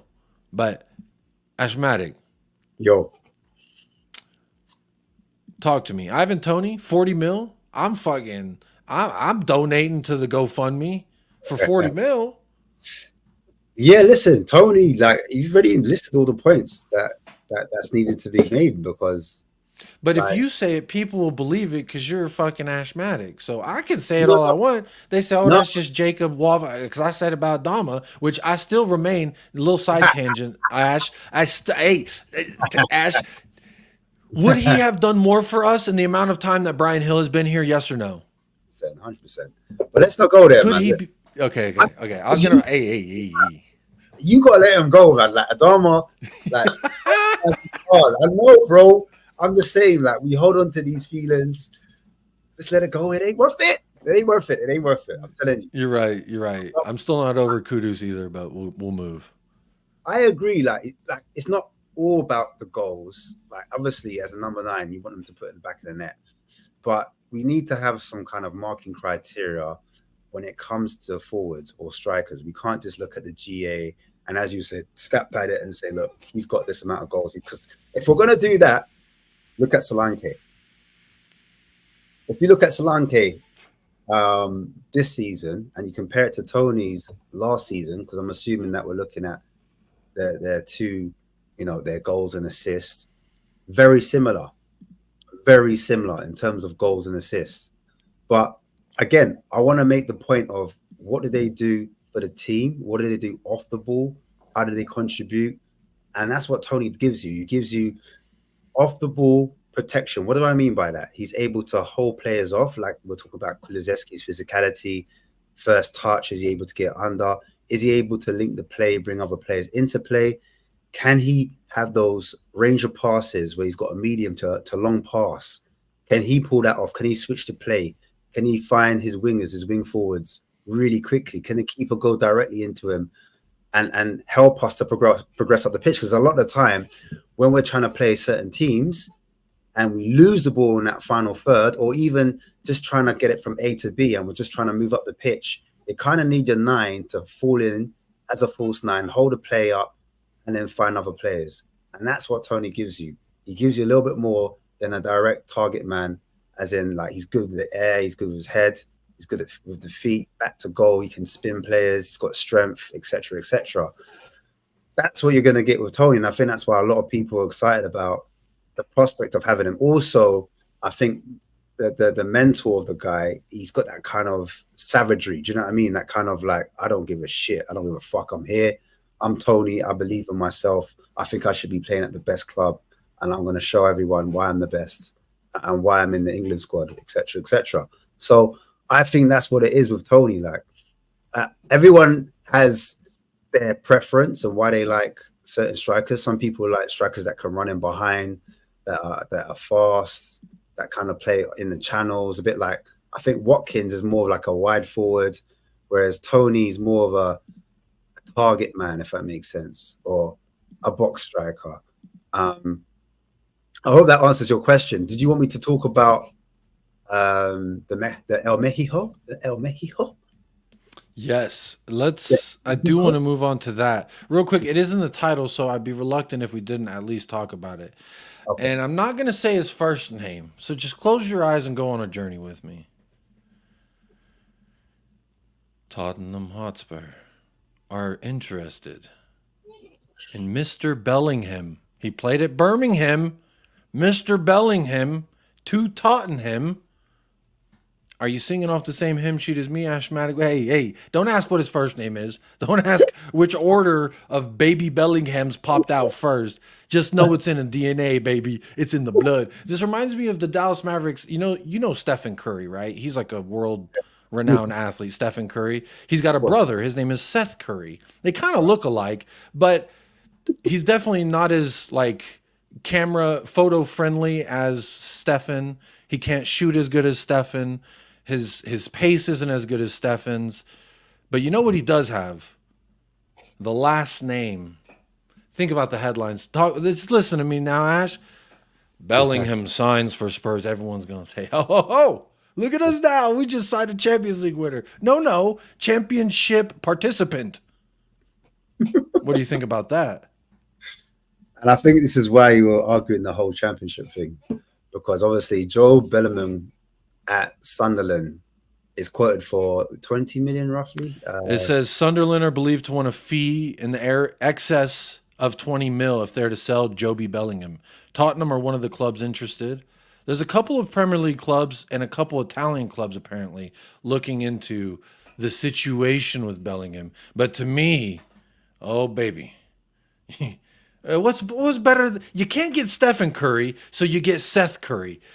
You're gonna sell T-shirts. I'll fucking get a Bellingham Tottenham shirt because fuck it. And then Jude, if he ever does decide to come to the Premier League, maybe he gets a soft spot because we helped his brother played with us and he had a good time. So his brother said, "Come on down to Tottenham Town." What do you think about that? You know what's mad? Yeah, listen.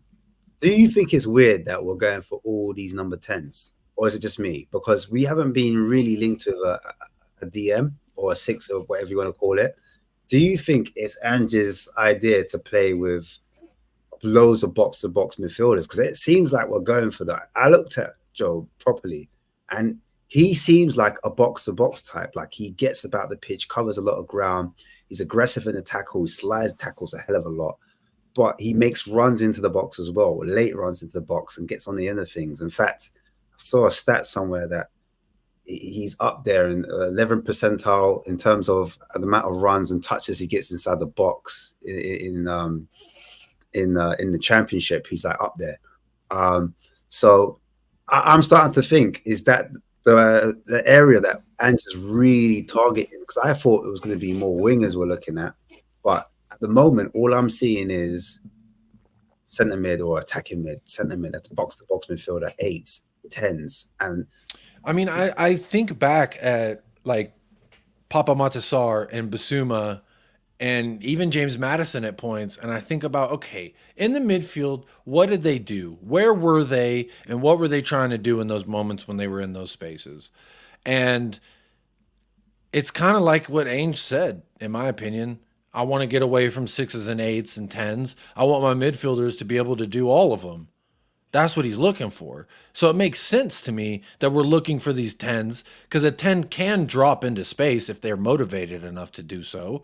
Like, does James Madison want to be dropping back and picking up the ball? Probably not. He'd probably like to be the one receiving his creative passes. But he's also proven that I don't think he's sustainable throughout 38 matches, let alone European and cups. You know, if we take so to me the fact that we're linked with these quote unquote 10s, in my opinion, it's indicative of what did we not like about Basuma or Sarr, Madison at times when they were not performing well.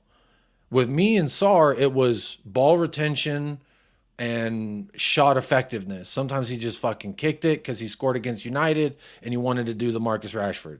And I get it. I mean, I understand. You score that banger in the second match of the season, you start thinking I'm fucking Youngmin's son. So that's to me, if Star could shoot better and dribble better with the ball and make better attacking passes. That sounds like you need a 10. And then I look at Basuma and I say, what did he do so well? Is that box to box 8? It was picking up the ball, turning with it, driving up the pitch, and then playing it off again. So to me, 5, extremely high level decision making. That's what 10s are programmed to do.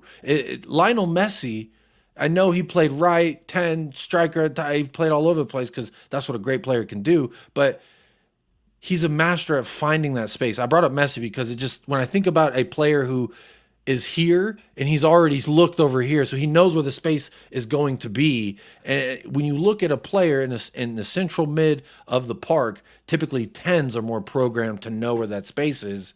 So that's what leads me to believe that's why we're linked to all these 10s rather than those 6s.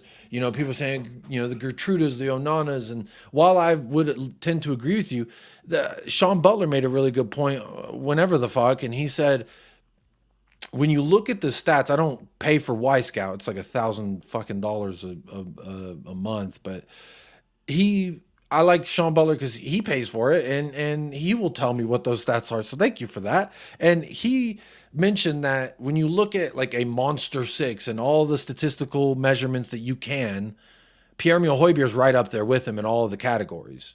Not the number 1, but he's up there, and I think he said top 10, top 5, something like that. So we've got a guy who can effectively play the 6. I don't think Jose Mourinho's scouting IDs shit, and there's a reason why he was our most consistent midfielder for an extended period of time under Jose Mourinho and after Højbjerg specifically. But I could see Ainge looking at it like, yeah, maybe Sarr's not equipped to run that position correctly because of those aforementioned details. Basuma's shown that he can't keep those levels up. Madison's shown to, I mean, I loved him for 10 games. I thought I did a Bitcoin move. I thought I invested my 40 mil and I got fucking the cream of the crop. I was talking shit to everybody. Ash, you see me. I think I was on one of your rival shows be like, fuck you. We got James Madison. You're a bitch. Like all these things because I was like, we have James Madison, bro. And then it was like, just wait till he comes back, you assholes. And then it was like 15, 16, 17, 18 matches of, I think, 1 goal, 1 assist.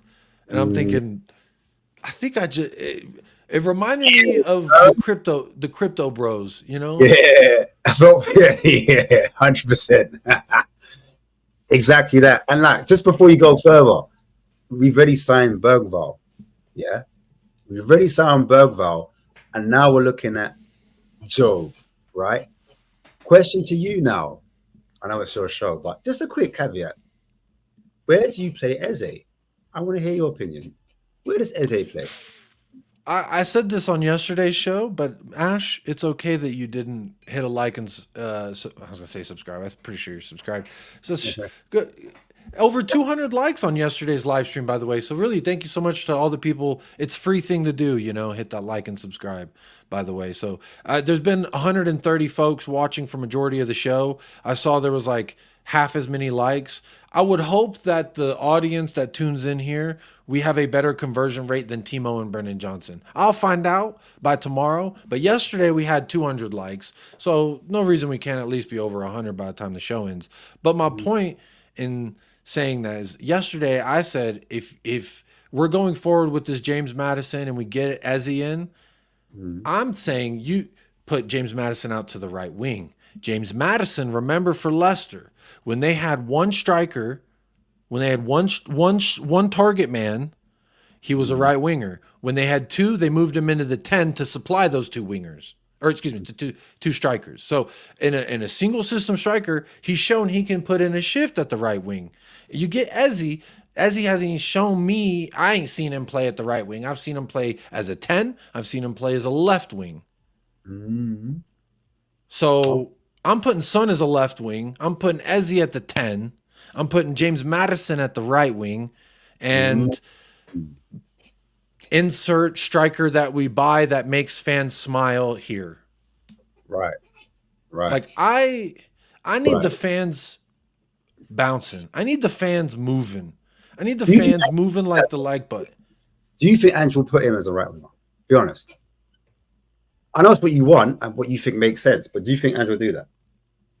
Question. I think he'd be a better. I think my bold prediction: James Maddison will be a better right winger than any right winger on the fucking roster right now, or anyone we could shove into that position. I think the traits that James Maddison has, I think he's fast. Like Kulu, I put him at right wing over Brennan Johnson just because of the fact that like you can pass it to Kulu and he will stand there with the ball and either make a pass to somebody. He's not going to fall over when the fucking wind blows. And that pisses me off. Like I know I've got a, good center of gravity being a thick man myself, but like when you're a professional athlete, you have some fucking, a tree don't just blow over when the fucking wind blows. A tornado, maybe. That's an exception to the rule. So when Brennan Johnson falls over because the fucking guy just put his arm on his back, I don't like that shit. James Maddison does do that though too. In the middle of the park, I've seen plenty of times James Maddison fall over and he look at the ref. But I've also seen James Maddison get fouled 15 times before the ref pulls out a fucking yellow card because they're fraudulent. But that's besides the point. The inconsistencies in the VA refing fucking assholes. Maddison on the right wing. Eze in the center. To answer, yeah, that's a short way of answering your question. And what? Who else? Is it going to be Saar next to him or and with Basuma? Like, what is the midfield three looking like with you? If Eze was to sign that ball? Talk to me. That's actually a really good question because it does depend what we do further. Like, I'm not completely closing the door on Saar or Basuma. I just know we need better. I just know that their level is not good enough to get us a Premier League title. I want to lift that beautiful, beautiful Premier League. I want the fucking Tottenham ribbons on it. I'm tired of seeing Manchester City blue, Manchester United red, Liverpool red. Like, I'm tired of seeing a Leicester City poo. I'm tired of seeing that. I need Tottenham ribbons hanging off the motherfucking trophy. So that's what my goal is. And if I set that as my goal, there's other fans who hold that goal. There's other fans who would say that's too lofty of an expectation. But I really vehemently agree. If we got 4 players in right now to that walk into our 11, and then 2-3 players to supplement the squad in a sense, challenge for a position, or like Pedro Porro, you're playing like ass right now. You're getting turned around by Garnacho.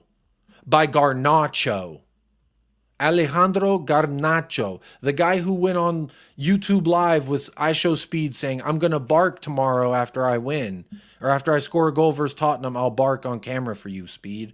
Simping for Speed. This guy was cooking Pedro Porro. So when Pedro Porro was playing like ass, guess what? There's a guy not named Emerson Royale who we can shift out. Same thing on the left. You get a guy who can challenge Destiny. If Destiny's having a bad game, Destiny's picked up a stupid jello and he looked like he might pick up another stupid jello. You pull him out. You put someone else in there. That's my point. Like with Saar, I don't want Saar sold. I don't want Basuma sold. I think they can still provide us quality in matches. I just need someone to be like their level minimum and better. I understand the passion, the energy, like more. But stay with me. Keep that energy, right?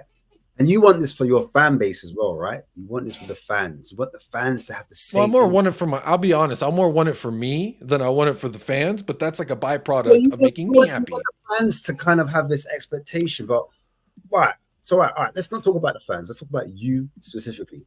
How do you feel when you hear that the forward we're looking at, or a forward that we're linked with, is from Fulham, and he goes by the name?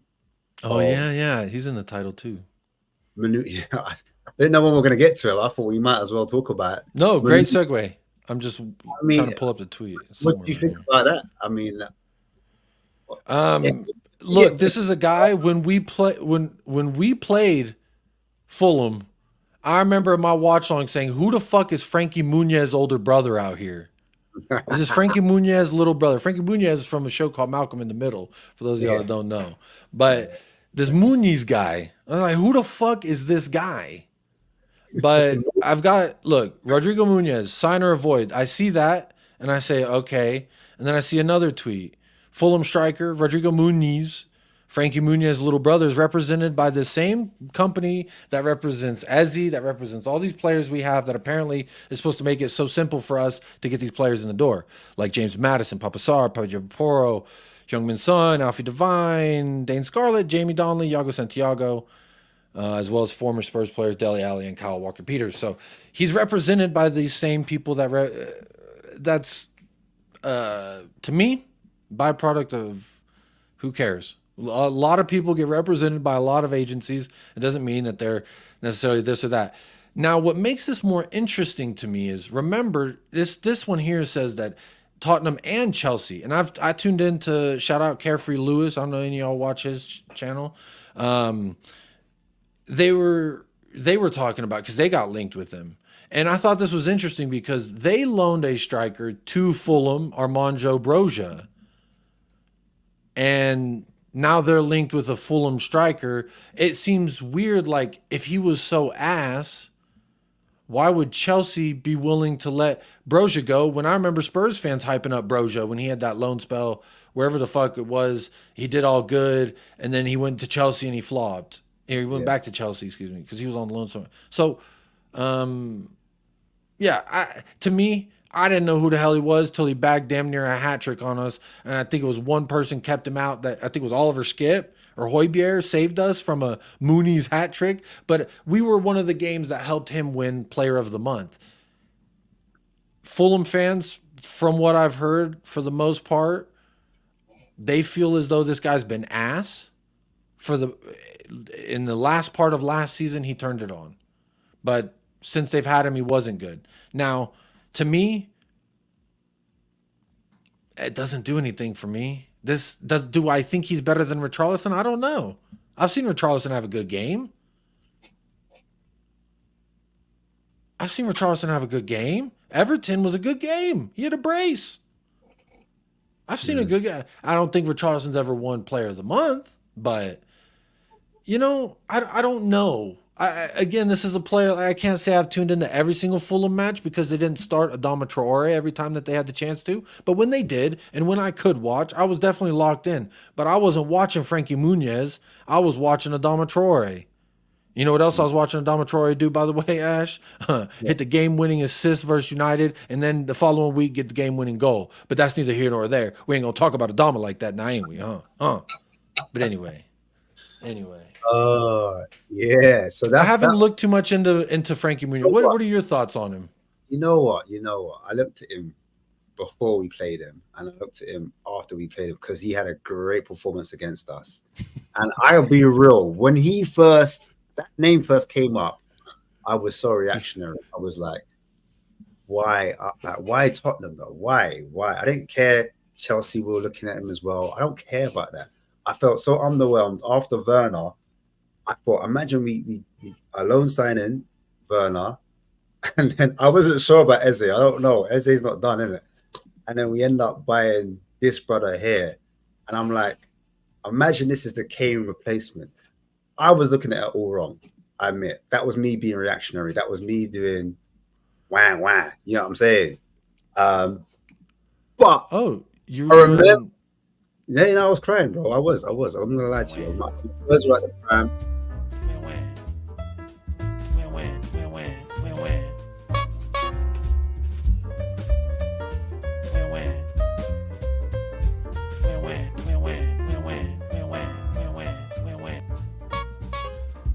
There you go. Sorry, didn't mean to cut you off there, but there's certain like a hotkey. You know what I mean? You say wah, you get yourself a little wah song. But carry on. Yeah, literally. I saw I remember at the time I'm thinking, you know what, this brother's actually, it's got a bit of tech about him. Like the things I talk about, running in behind, first touch, hold up play, linking play, finishing.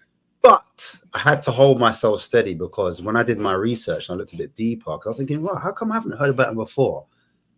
It seems like a hot streak, a purple patch, because he only came alive after his injury. He was out injured for quite a bit, didn't play as many games, a bit like Richie.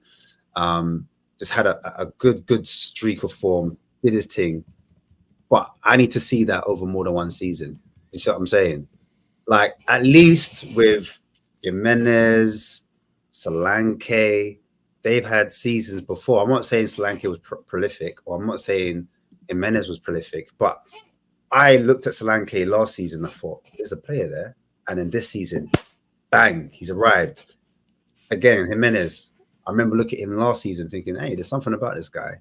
And then this season, or the first half of the season anyway, he's turned it on. Do you see what I'm trying to say? So this guy, for me, he needs more. We need to see another season from him, because we can't be linked to this guy. It just looks like another cheap option. And it looks like we're kind of rushing the gun. You know, we're a bit. I saw a comment that said sign Muñoz, and who else was it? It said sign Muñoz, and fuck, what was it? I gotta find that comment again. That was hilarious. Sign Marcus Edwards. I forgot his name because that's how much I don't want to fucking even think about. But if we sign Marcus Edwards and Frankie Muñoz, it's wonderful. I might take another week off of YouTube and just watch the Acropolis burn again. Is what I would do. Yeah. Oh, you know what else I wanted to say, Ash? I know I can't remember what side of the argument you laid on, but for the Tottenham fans that said City till July, do you think that they can complain about Timo Werner? At least not until July, right? What do you mean they can't complain about Timo Werner? Why not? They're a City fan. They should worry about City's business right now. City till July. It's June 3rd. It's not July. You're still on loan to City. You haven't returned to your parent club. Wow. What do you think about that? I can only talk about myself. I can't talk about other fans. I was were you City till July? I was conflicted as hell. That's why I was. I wore this top. I'm not gonna lie. I was like, but you say you're City till July. I did not say that. But let me land. I was like, listen, I remember when the Arsenal fans, we went to play Liverpool in Champions League final. I remember the emblem. They had the Never Walk Alone, and they had the cannon inside it. Like, the same thing we did with City, they did the same thing, bro. I remember it like it was yesterday. They did not want us to win. So I'm like, listen, people's memories are short. Anyway, when the game kicked off, my energy changed. I went back to default. I can't lie. Even when Son almost scored, I was like, what am I doing? I always went to cheer because I thought it was going to score. I was all over the place. I don't ever want to feel like that again. I don't want to ever feel up and down. I sympathize with those of I got lost in the sauce and the hype of it all. We're fans. Our blood runs fucking fast and heavy when we're getting worked up. You know what I mean? And the weeks leading up, I was like, start the kids. I said all the shit that Ainge got upset about, but it was the same thing, Ash. I remember vividly. It was seeing Son leading the line at Tottenham Hotspur Stadium. I was like, bro, fuck all that City bullshit. I don't give a damn. I need to cook. It was just like, you know, like a gladiator, you're in the arena and you're like, oh shit, there's a lot of people. They open the thing. Are you thinking about the people and like how you look to them, or the fucking lion that just got released? To me, it was like, I'm focused on the lion. Fuck all the outside noise. And that's where I was. We played. We were cooking. I said, what? When Dragusin had the goal line clearance, did you celebrate, or were you upset that he saved the goal from going in? No, I was never upset. Yeah. No, listen, that's the thing. It's like I can sympathize, but I like this argument of semantics where if you're a Tottenham fan and you uttered the words "I'm City till July," you have no right to complain about anything Tottenham do until July 1st. Then just write it down. Put it on the wall and say, July 1st, I get to complain about this. But not until then. I ain't hearing it. I don't sympathize with those motherfuckers, because if you said you're City till July, it is June 3rd. We did the Timo thing last month. It wasn't even June. We were a full calendar month away before you were returning on loan to Tottenham. So not you, but like the fans that were on City till July. Anyway, that's besides the point. But again, I hope we never are in that fucking situation. I hated it. I was upset with myself. I felt full of shame. I felt like Yeah. Son knew that I was rooting against him. I was like, I'm sorry. I know you're about to play him out. I'm sorry, Son. I was like, I've never rooted for Son to lose. And it was like all week. I'm like, I hope Son doesn't score. And then it's like, bro, Yeah. how am I going to root against Son when I see him? So, I yeah, man. reckon, I reckon some of the players. Yeah, were- Toxic got another month to go. You can complain about Timo all you want. There's no problem complaining with the signing of Timo. That's not my point. It's just you have to wait till July 1st at midnight though. So as soon as it strikes the clock midnight 01, you're good to go.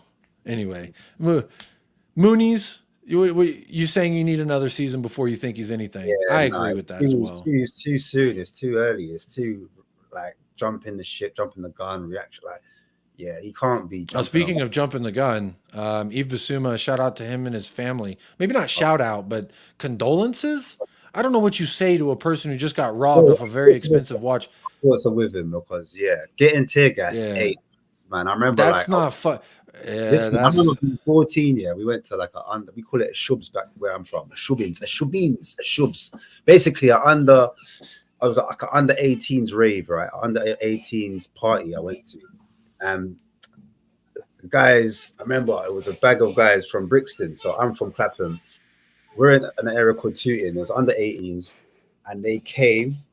Boom, boom, boom. Some guy was firing shots outside the party, and they throw a bag of tear gas inside the party, and everyone's running out, coughing, couldn't see. Oh, eyes are dripping, eyes are burning, crazy. So I know how it feels firsthand. Like it's mad. So I can only feel, and obviously it's even more intense because they've come to rob him. Obviously they probably ballied up, and he's with his wife and his baby. Like that's traumatic. They just went on holiday. They just arrived at France for their holiday, and they were walking. So it was in France. I heard the story. It was in France. They were about to get out of the car. They're about to walk into the hotel. Men with hoods on come and rob them at knife point and spray them with tear gas and shit when they leave. To me, like, so here in America, they have like self-defense sprays that like usually fathers will buy their daughters, and it's like, it's a mace and it's a similar product, spicy stuff. And I remember I was at like Chicken Express. Anyone in the South knows what I'm talking about. Chicken Express. Get that party pack. Now, come on. The party pack at Chicken Express, that's how I lived off of those in high school. But I remember we were in there. My buddy was playing with a girl's one, and he was like, he just did a on the floor underneath the table to see what would happen. And it cleared out the entire fucking place. Like we couldn't breathe. We were all coughing and our eyes burnt, and he didn't spray anyone directly. Like spraying someone directly is apparently 10 times worse. So thoughts with Bissouma and the Bissouma family. Hopefully they can, and that sucks. They ended up calling off their holiday and they flew back home to London. So yeah, I see him training. I see him in the gym working out, like trying to take his mind off it. Yeah, that's fucking. Yeah, but you know what? Like, there's always a little rainbow at the end of it, because sometimes like things happen for a reason, and I'm hoping now he just kind of like realizes what's important to him, Tottenham, and he just kind of focuses on like his future and what he needs to do, and just keeping his family safe. And yeah, he don't need that, man. He don't need that. It's not worth it. And real quick, for the sanctity of time, because I probably don't have too much longer here myself, or probably with Ash, he's got to go soon, I'm sure. Lucas Bergvall, Tottenham got him a flat. A lot of players live in the same area flat, so Lucas Bergvall's returning. In like a one-sentence answer, Ash, what do you think of Lucas Bergvall? For me, wait and see. I'm really excited. I don't know. I haven't really felt this excited about a young player coming to Tottenham in a while. I guess Destiny, when I watched him at Udinese, I was like, wow, I can't wait for this guy to play for Tottenham. But before that, it was like, huh? What's that? So Bergvall, from what I've seen, I don't watch the Swedish league.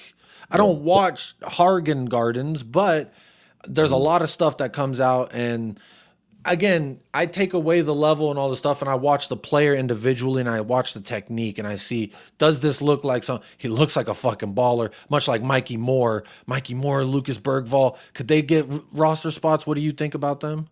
Yeah, I think we'll bleed them in slowly. I think it's a bit like what you saw with Kobe Mano. I'm not saying he's going to be his level, but how they introduced him slowly into the United squad. I think hopefully we'll get time in Europa. I think Europa is where we'll be introduced. I think he looks like a player. I remember doing analysis on him, and I was just like, wow, the tech on this guy, he looks like he's going to be, and also the character as well. I like the mentality of the kid, always looking to pass forward. That's something that takes a bit of balls as a player, just trying to get on it, always showing for it as well. So for me, I'm very excited to see him. Again, I'm with you. I'm not going to get too gassed because we've been here before. We've seen players, you know. I mean, I remember I was told we'd sign the Spanish Neymar when we got Brian Hill. And all I've seen is you should have actually signed the Spanish Bestia, which stands for the Spanish Beast. I think we would have learned a lot from our previous signings and what to look out for. Well, I'm hoping anyway to kind of see like physicality, first touch, how they look after the ball, how they link play, etc. It's not just like looking at their strengths, maybe some of their weaknesses as well. And maybe that's what it is. And it's a good sign that we sent out the likes of the Vine out on loan with Ashley Phillips, but we actually like Ganj came out and said categorically, this guy will be playing this season. And everyone's rating your Donnellys, your Devines, your Dorringtons, etc., your Halls. They're rating him super highly. But for Ange to come out and say, yeah, listen, this kid that we just bought, the idea is not to loan him out. The idea is to play him in the first team. That speaks volumes to me. And for everyone that's excited in our under 21 Academy project, he must be doing something right. Barcelona wanted him for a reason, so I'm going. The only thing, apparently the deciding factor at the time, that what I heard was allegedly he chose us over Barcelona because Barcelona said, we're not sure if we can guarantee you being integrated to the first team right away when you come back from this loan. We were like, yeah. To me, I've already had a dream, and I know what number he's wearing, and it's 18 when Giovanni leaves. Giovanni's going to leave in the summer. I feel that in my gut. 18 is going to be available. We're going to see Bergvall 18. He's going to sell a ton of shirts. There's going to be a bunch of hype around the kid. I just hope we don't put the weight of the world on the man. You know what I mean? Like Edward the Great, you know, hey, he was only great for so long, right? He died real quick. So, just be gentle with the man. That's all I'm gonna say. But him though, he looks like he might be able to take it. He looks like I saw he looks like a baller, bro. I don't mean to get hyped off of like mixtape albums, but hey, that mixtape was bumping. I'm just gonna say it that way. I don't know if you've seen it. It just reminds me of like a 300 scene or a Spartacus scene, whatever you want to call it. And he's a leader, he's a captain, and he's about 11 years old, and he's talking to his teammates. And they're on like a tournament against Ajax, PSG, Barcelona are there. All the top teams are there. And he's like, listen, guys. And he says the name of the team. We are blah, blah, blah from Sweden. We don't care if they're Ajax. We don't care if they're Barcelona. We fucking go for them. We go for the heart. We play our football. Like brother, when he said the speech, I was pumped. I was like, hey, yo, I want to get out there and fight for the kid. I said, yeah. I like that. The Swedish Slayer. Even before he's kicked the ball, I said, look, I'm buying into the guy's balls, his mentality, what he's, and then watching him on the pitch, like always trying to pass forward, no matter how difficult it is, because it's easy to pass sideways, it's easy to pass backwards, it's easy to hide on the pitch, especially when you're a midfielder. You can get swallowed up and make a mistake. He looks like he plays with his head up, looks with his eyes, looks around the pitch, and he finds the right type of pass. And that's the type of player I want. Yeah, looks like a bright young kid. And I follow a lot of those like European scouting Twitter, and there's a million of them out there, but like the bigger ones, they talk about all type of players you probably never heard of. But Bergvall, Mikey Moore are two names that I've heard them speak about in the last 12 months at different stages for different varying reasons. So I'm excited. Just I hope it's not like we just throw them into the fucking deep end and say swim. This was the quote from Kulusevski. Is there something you wanted to say else about that? No. I was gonna think. I just remember Sarr. I remember looking at Sarr when he was at Mets, and I was thinking, he looks like a player. The way he covers the pitch, the way he's long-legged, he runs covers a lot of the grass. And at those times, he was taking a lot of shots, testing the keeper. And I thought, yeah, we've got a player in my hands. This kid slightly different in terms of tech. The way he moves the ball, protects it, first touch, shoulder, looking over. Like, I like players that can manipulate their body to protect the ball. He's got that. That's what I was going to say. That's what I was going to add. Just comparing the two. I remember when Sarr first came and everyone was hyping Sarr, like Manchester United wanted him. AC Milan said, "Well done for that signing." Apparently when we did the buy and then loan him back, a lot of bigger club scouts were like, that was one of ours that we were looking at, but they acted first. They were a little bit hesitant. I'm all for it, but who are you taking right now? Kobe Mainoo or Papa Sarr? Who would I take? Ooh. Right now. Mainoo, I'm not going to lie to you. I'm going to make a lot of Spurs fans upset, but I'm going to agree with you. You've seen some of those goals. Only because for me, Sarr, and I've been ultra critical of Sarr because Sarr's a top player, but I just want to see that end product from him in terms of, like you said at the start, that final pass into the box consistently and scoring goals, shooting, adding to the attacking returns for the team, because that's what you want from your midfielders, from your box to box. Everything else I'm happy with. I'm happy with his defensive contributions. I'm happy with his ball carrying. His ball carrying the ball in tight spaces is really good. Heads upright.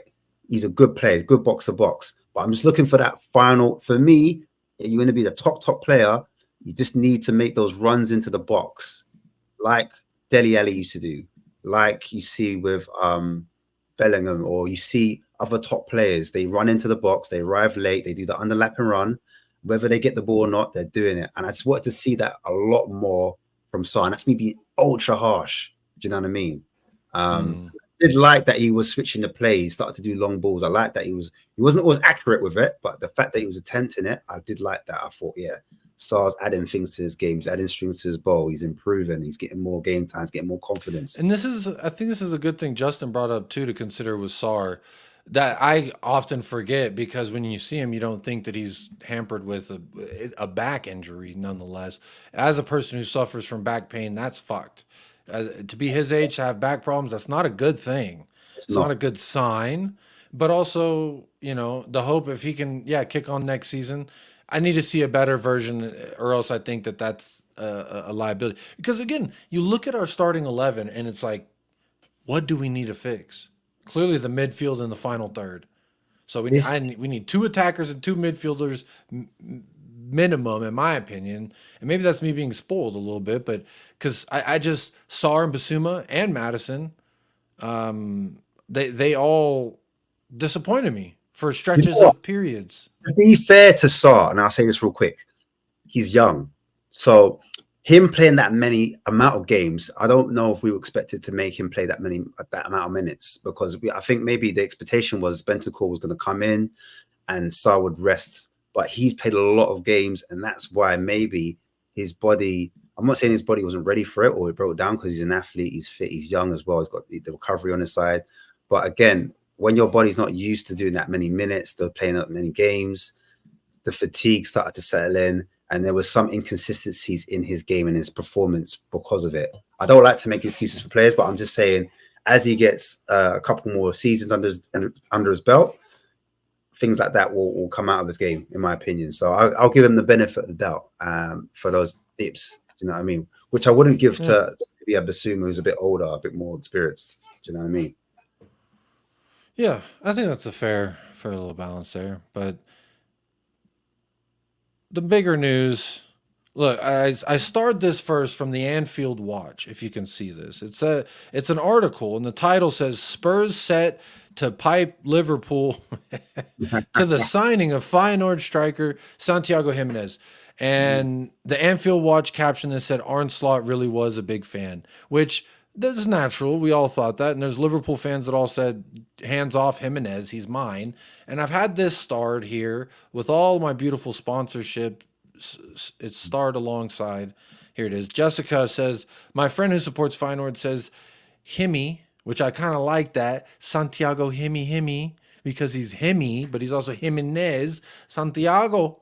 I also like Santi. There's a lot of fun we can have with the name. Says Himmy is very like Kane in the younger days. And there, since every time I ever share something, let me actually do this real quick. Just put up with Bellingham's face there. We're signing, bro, give me Bellingham. My end result, I'm signing Bellingham. There's just a video and it's a tweet and it's 3.5 minutes. And the song is from A Tribe Called Quest. So a really great compilation to listen to. I'm going to put it in the chat right now. The link to this tweet, and it is a Santiago Gimenez highlight reel. Now, I know what you're thinking for those people who are reluctant to trust, a 3-minute compilation of a player's skills. I feel like this video specifically, I'm not going to show it on stream because last time I showed anything resembling a fucking football pitch, they copyrighted me. So go to this link, watch this video either now, preferably after the show's over, so that way you can still hang out for the remainder of the show. But it does a really good job of, I think if you watch him specifically, this video does a good job at highlighting a lot of different areas that I think he's really good at. And again, I am admitting on air right now, I, Jacob of United Spurs of America, have not watched more than 3 Feyenoord games this season. So again, if someone watches Feyenoord or the Eredivisie and that's their league and their club, trust their fucking opinion more than my opinion. But when I watched these highlights and some of these finishes, the turn and the power on the shot on a turn reminds me of Harry Kane. Where's that starred comment? Because I wanted to bring it up because when I was watching the highlight reel, that's kind of what it reminded me of as well. He's not the fastest. He's got decent passing. There's some passes in there that were pretty intricate. Similar passes to the line-breaking passes we've seen Maddison make. So he can pass the ball decently from, again, it's not showing all the times he fucked up. So this video doesn't account for all the times he had a bad pass. But the successful passes, the successful shots, and the creation and the link-up play that I see in this video, it does similarly kind of remind me of Kane. The way he can receive the ball with his back to goal, and on that turn, bang, with a lot of... when I've seen Richarlison try that, it's a fart shot. That, you know what I'm talking about? That, it's that. I need that turn rocket. You know, that's what Kane got me used to. So Gimenez got some of that. I saw him hit a volley. He scores with his head. He scores with his chest. He dives with his head to score goals. He scores in all types of ways, which is what you want in a striker. Not a guy who's like, I just need it on this foot or that foot. I see him score with the left and the right. I've seen him score with his head. I've seen him with intricate passes. I've seen him with great hold-up play. And it's all in that 3.5-minute compilation that I just put in the chat. So please go check it out at some point. And then, if you're like me and you're like, well, I don't really watch Eredivisie. I don't really watch. And I've seen him play with Mexico. I saw someone saying Mexico. I've seen him play for Mexico. Whenever he got subbed onto the pitch, he didn't come in and get the game-winning goal or anything versus United States because we beat them in that final most recently. So for me, Santiago Gimenez. I also, in the realm of bookmarks and such, I found an old tweet here. Let me take this comment down. Hang on. I saw this old tweet here. Here it is. From October 28th, 2023. So October last year. Because when you listen to the Spurs sphere and they all say, oh, well, what I've heard of Gimenez is he had a great first half of the season, kind of fell off and kind of scored some goals at the end. Okay, sounds like the ebb and flows of a season. But when he was hitting his highest, And admittedly, for everyone, I think in a universal sense, who didn't keep up with Feyenoord, when you look at it from the outside and you say, this is when he was at his best. From this tweet on October 28th is around that time. Says, this is from October 28th, this tweet I'm about to read. Feyenoord will demand a fee of around 100 million for the Mexico striker Santiago Gimenez, who's been linked with Real Madrid, Tottenham, Arsenal, and Chelsea. Now, if he's linked with those clubs, and us included, but take us out of that, those top clubs, you would say, wow, okay, he's got to be doing something fucking right. And it was clearly he was doing it right in the beginning of the season, but they were saying upwards of 100 million. Now, the dip in form in the dip in goals in the season, I guess, will constitute for everyone saying maybe this is why he could be a little bit cheaper. But Ash, the first thing I want to know from you, how much do you think he's fucking worth? How much you think we could buy Santiago Gimenez right now? Because allegedly he said yes to us. He would prefer a move to us over Liverpool, because I think he knows I walk into that starting 11 at Spurs. If I go to Liverpool, I'm probably Darwin Núñez back up for the beginning of the season. How much do I think he's worth? I thought he was worth, I thought we'd be up to between 60, 65 mil, maybe 70. And you've got a player that's got 29 GNA. I hate saying you think 65, 70? I thought he was going to be worth that, but it sounds like it's going to be more towards the 40 million mark. But that's what I thought we would have to pay to get him out from Feyenoord.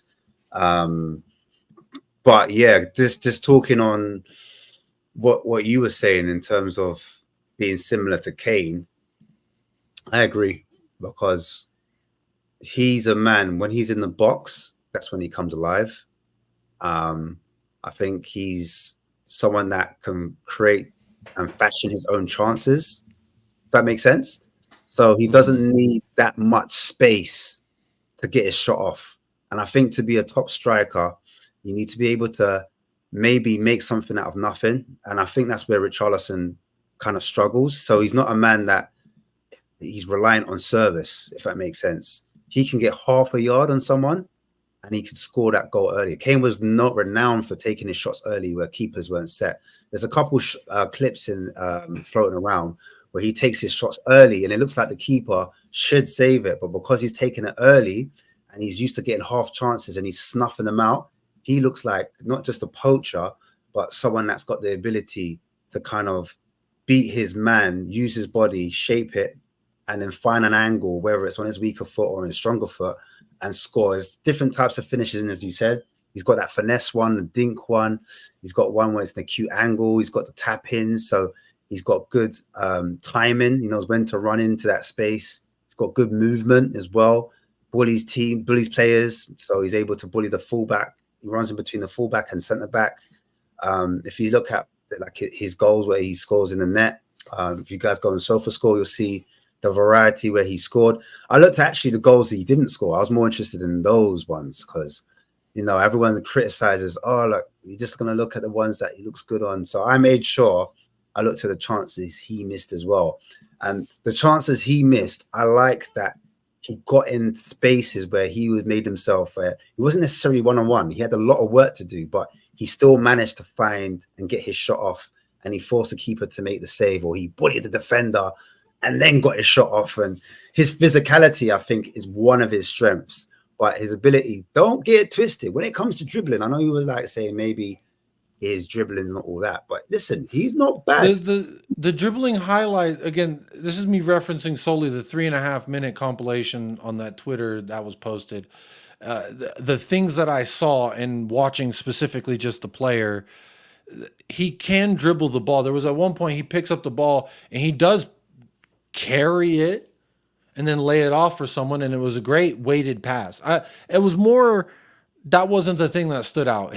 He wasn't like, wow, this pace. You know, like when I watched Philogene. I like Philogene, by the way. I know if we signed Philogene, everyone would be fucking pissed. But I like this kid, man. There's something special about that kid. When you watch him, when you watch Philogene, Jonathan Rowe, 2 championship players, Somerville. When you watch them, there's that pace. When they carry the ball, there's a pace to it. Fucking Lookman in the final, and then also same thing with Adeyemi in the Champions League final. there's that pace and it stands out. I'm saying that's something you're not gonna. Don't expect that if you get a Santiago Gimenez. Why he's allowed, why he gets away from players is acceleration.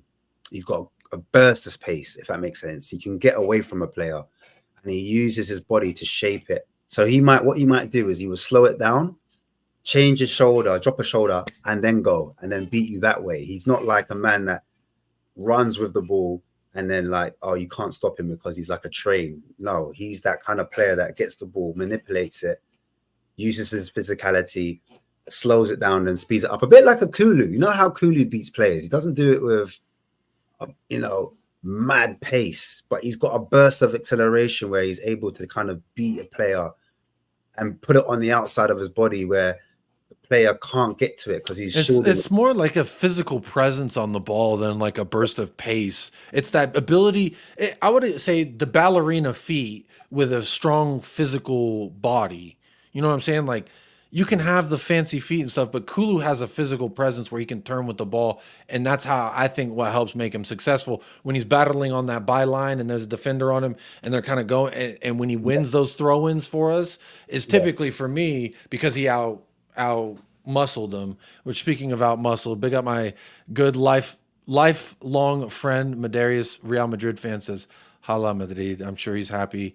I was telling him today, lucky you fell in love with Real Madrid. I couldn't fake it. Like, if I tried to switch up now, I'd be like, yeah, Real Madrid, we did it, y'all. So, but big up Mud. Congratulations. You get Mbappe, you get Champions Leagues. What don't you get, you fucking guy? But big up. Much love to you. You deserve the world, so I'm happy for you. But like, look, in October, they were saying 100 mil. You're saying 55, 60. I've been looking at the chat. I see you beautiful bastards in the chat. Especially those of you who've been hanging out for over 2 hours. The show's over 2 hours, so we will be ending off shortly. But this is the money deal that I wanted to talk about, which was Santiago. But for some reason, I'm just such a shitty host that I've talked about all types of things today. Mexican food being one of the things. That fact that the striker from Sporting reminds me of Greek Itos, lamb Itos specifically. But I've seen, for 40 mil you could get Dobvik, which is the not Real Madrid, the La Liga goal scoring Granola or Granada. Either way, he's playing against pizza toppings, so congratulations to him. And no, there's not an official confirmation of Gimenez to Spurs, but the reports are saying that Gimenez has said yes. So there's also, just to reiterate, this is a Liverpool site that's saying Tottenham Hotspur are in the leading race for Gimenez right now over Liverpool, which would be crazy. But also, fuck you, Arne Slot. Hold that, you fraud. All right, you want to use me for a paycheck? We take your Mexican striker. Now, I've also seen there was some other comments I wanted to point out real quick before I go on to that. Like Foxy says, I've watched Gimenez since his time at Cruz Azul, which is one of the powerhouses in Liga MX.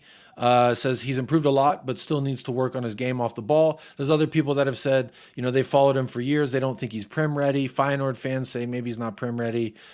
To me, I would lend to believe those people over myself, who hasn't watched him since Cruz Azul, who hasn't watched Feyenoord all season. I watched a couple, and that's generous. I don't like full 90. I don't think I watched a full 90. Maybe when they played PSV by accident, but I wasn't watching the PSV versus Feyenoord because of Santiago Gimenez. I was watching PSV versus Feyenoord because I keep up with PSV and they also have Ricardo Pepi. But Ricardo Pepi's not as good as Santiago Gimenez from what I've seen. He hasn't done some of those things. But look, again, that's why I like having you on. I like seeing what the chat says as well, because I humbly admit that there's a bunch of people that know more than me.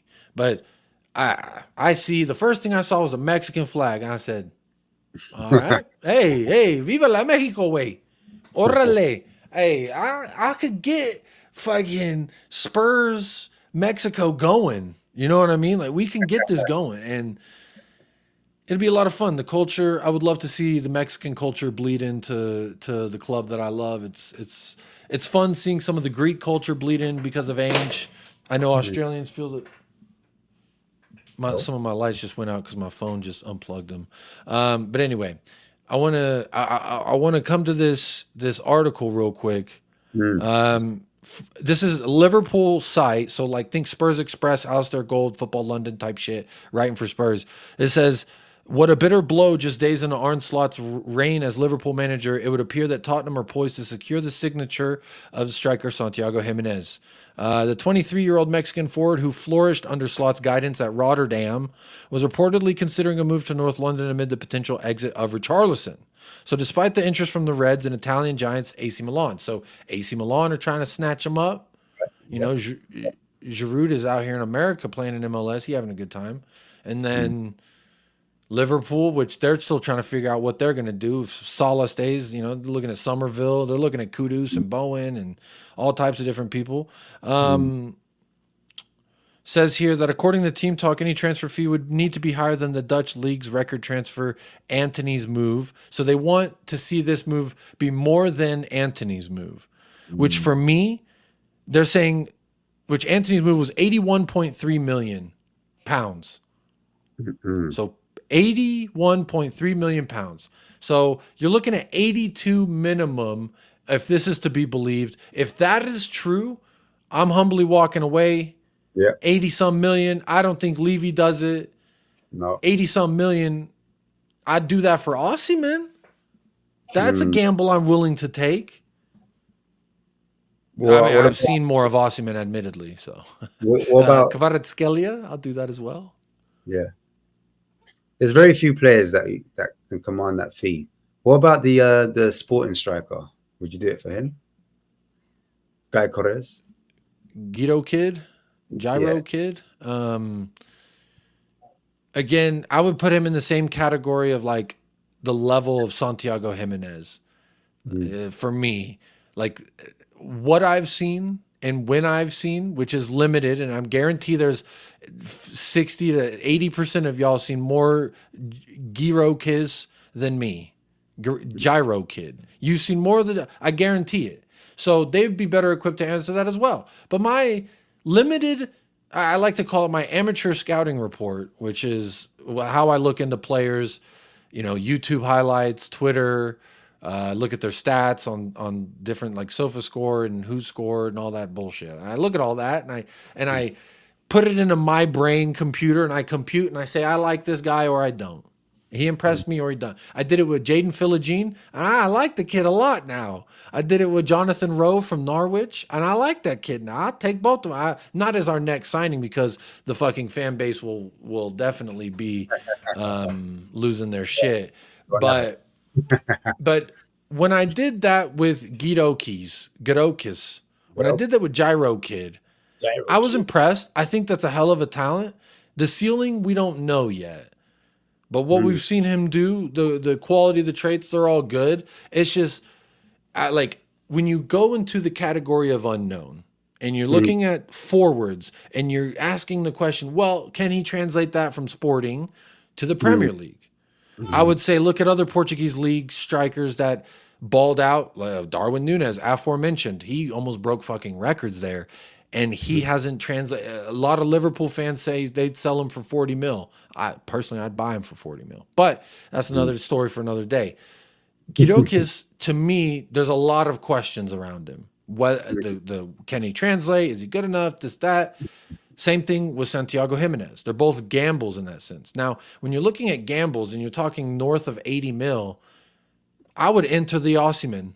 If I'm going to gamble on someone, I'd rather gamble on Victor Osimhen personally, just because I think he possesses all the traits I've mentioned I like about all of them. Plus, he got a little bit of pace on it on top. So to me, I don't know. I'm not going to say I know that Gidokis is better than something, but I would, if we're going to spend 80 million, which I've heard Gidokis is going to be around fucking 100 mil, 80, the same area of money. If we're spending the same area of money on a gamble, I'm choosing Osimhen over Gidokis or Santiago Gimenez. But if we're talking 40, 50, 60, I'm perfectly fine if you want to enter him into the conversation. I would probably lend with Santiago Gimenez more just because. Yeah, Chris. But again, like I said, I've probably seen double the amount of Sporting games that I've seen of Feyenoord games. And I've actually watched Sporting to watch Sporting because I was trying to watch their 6 because I heard their 6 was the hot shot. I heard their center back's the hot shot. So let me see the 6. Let me see the hot shots. So I was watching for that, and maybe it was just the game, but he didn't stand off of the page to me. There's times when I watch, like when I was scouting Moussa Diaby all last year, and then they played Wolfsburg, and I was like, oh, who's that guy? Mickey Van de Ven, center back. He's standing out. Like, and a player stands out, then I'm like, oh yeah, who's this guy? When I'm not looking for you and you stand out, that's when I'm really impressed. Van de Ven did that to me. That's why I remember for Antonio Conte, I said, perfect left-sided center back. He'll cost you fucking 10 mil. Go get Mickey Van de Ven. And now look at us. And now everyone will say, oh, Jacob, you're talking shit. There's plenty of people in my chat who was here now, who were there then, who heard me say it when we had Antonio Conte.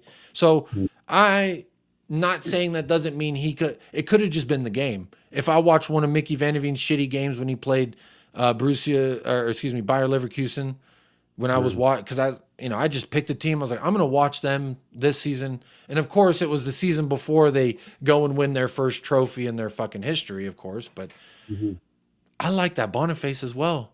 I'd throw his name into the hat if we're talking 50-60. Openda, yeah. Is that the dude that's 6'5"? They're all saying he's who's that guy? They're saying he's the next Zlatan. I love me some Zlatan. I ain't seen a player like him since him, but if they're comparing him, I'm at least interested to look into him. Do you remember? Is it Openda or is it that guy that Arsenal are linked with? Well, Sesko. Which one of them is 6'5"? I thought they were comparing Bergvall to the next Zlatan. I'm joking. Hey, I take it though. Hey, Zlatan. I kept up with Zlatan everywhere he went, man. That's one of those guys you see. Garassi was we were linked with him as well. Garassi of Stuttgart, and he had like a real hot streak as well this season. He scored a lot of goals. It was him, Boniface, and Openda. Those are the 3 stand-up players from the Bundesliga after Kane that were on joints. But going back to the Gimenez chat real quick. Yeah. I saw him, well, not me, I didn't personally see him, but I saw him on TV inside a Tottenham Hotspur stadium. So when I saw him in the stadium and he was watching our game, I think it was against Arsenal and we got slapped 3, whatever it was. Anyway, I saw him in the stadium. I said, yeah, that deal to me, that looks like it's closer than most people think, because that's what we normally do. I remember we invited Mickey. Mickey came down. That was more or less thunder at the time when he came in the stadium. Yeah. But when I see a player in our stadium, I'm like, boy, I don't know if he's coming to look at Arsenal. I reckon he's looking at us. I think we can get it because we've been linked with him way before January. Like last season, we were looking at him as well. So I was like, him, and then the fullback as well, who plays right back for Feyenoord. He's their captain. He goes by the name of is it Garassi? Garassi? He's got a 17.5 million club. You're talking about the dude for Stuttgart. They got second. No, not Garassi. Sorry. His name is Gertria. He plays for Feyenoord. He's their captain. Plays as a right back. Taking Emerson Royal's place. Yeah, I saw him there as well. He can play right back. Gertruda. Can play right back. Okay. Defensive mid. He can play centre back as well. I thought he was a 6. When I heard Gertruda, I thought he was. I just thought 6. He played all over for them. He's played all over, but predominantly he's played as a right back this season. But he has played as a 6 and he has played as a centre back. But this season he's played on a right back. He's done those overlapping. He doesn't play like your orthodox overlapping right wing back. He doesn't play like a traditional inverted right back. He plays somewhere in the middle. Like, it's weird, but he's just so good. He can do that kind of multifaceted thing that Ange likes, where you just play where the space is. He's got that kind of intelligence about him. When I saw it, I said, oh my days. He's 24 years old. So he's not old. He's young. I think he, like, to replace Royale, and he was in there with Santiago, sitting down with him. I said, hey, yo, if we get this brother, we're cooking. Him on that, like, trust me, he's multifaceted. He can play more than one position. And the tech on him, Have a look at him. Have a look at him. Just check him out. Yeah, Remember when you that's guys good heard it first. I like this name. This is a name. I'm going to pivot a little bit in the realm of strikers. I've kept up with him since Kane went there because I was like, well, who's their striker right now? And it was that Matthias Tell, and Tadare Tadu brought it up and reminded me. I kind of like that kid. He's got pace. He just seems like not the finished product yet. What is he? He's young, 19. I think Tell could end up being a very good player. You think we could go in for him? I mean, bro, 80 million for a striker. That puts me in a different conversation. I'd be thinking more like Vlahovic and Osimhen.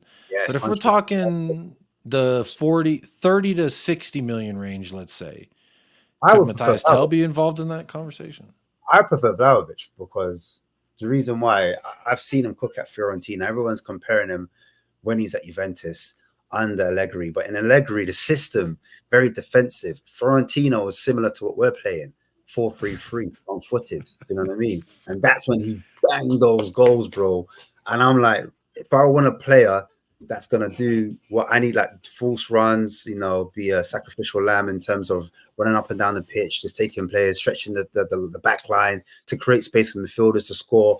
I think he does that. And then on top of it, his hold-up play, his link play, he's got all of that, and his finishing on top, running in behind, he can finish. Like his dribbling as well, really underrated. And here she is. There is the beauty. Baby girl. That's the when you're at the club and they turn the lights on. That's what that is. Nice. Thanks for having me. It's been lovely. No, yeah. Well, we are coming up on 2.5 hours, and I do want to try and keep it.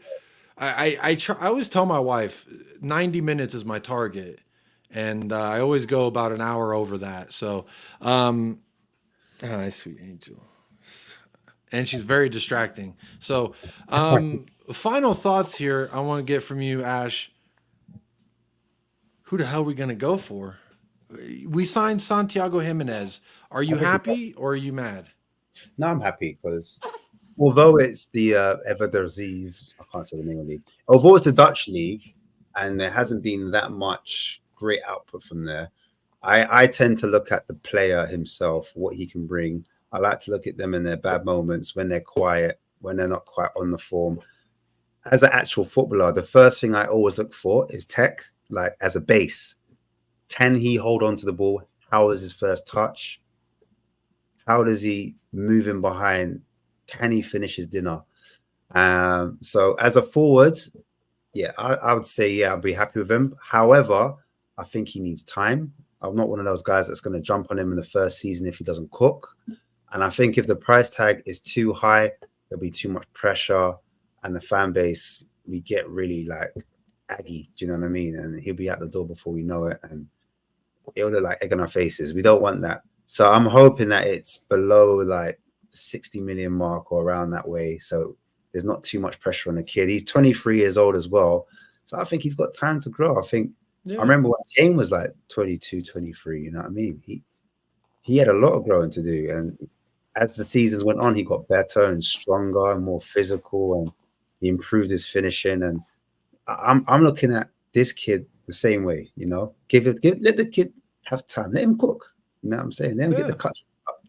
So I'd be interested. I'd be interested. Not for 80 mil though. I ain't interested for 80. I'll tell you that. I ain't interested for not 80 mil. But look, my final thoughts on it are, I like him. My amateur scout, he passes Jacob's amateur scouting report. So whatever that's worth to you, that's how I feel about it. As far as all the other names, I'm so down to sign fucking Bellingham's brother. I am that serious? kind of Fuck Seriously? yeah. Fuck I tell you what. Hey, just because there's been a bunch of Michael Jordan had a brother no one knows of. Steph Curry's got Seth Curry, and there's all these brothers that never live up to their other brother's hype. But then there's also those brothers that outdo their older. Peyton Manning is American football for a second, but he is a Hall of Fame. Everyone said the bee's knees, the gravy, all this and that. His younger brother accomplished just as much in the league as he did, which is 2 Super Bowls. He won the damn prize twice.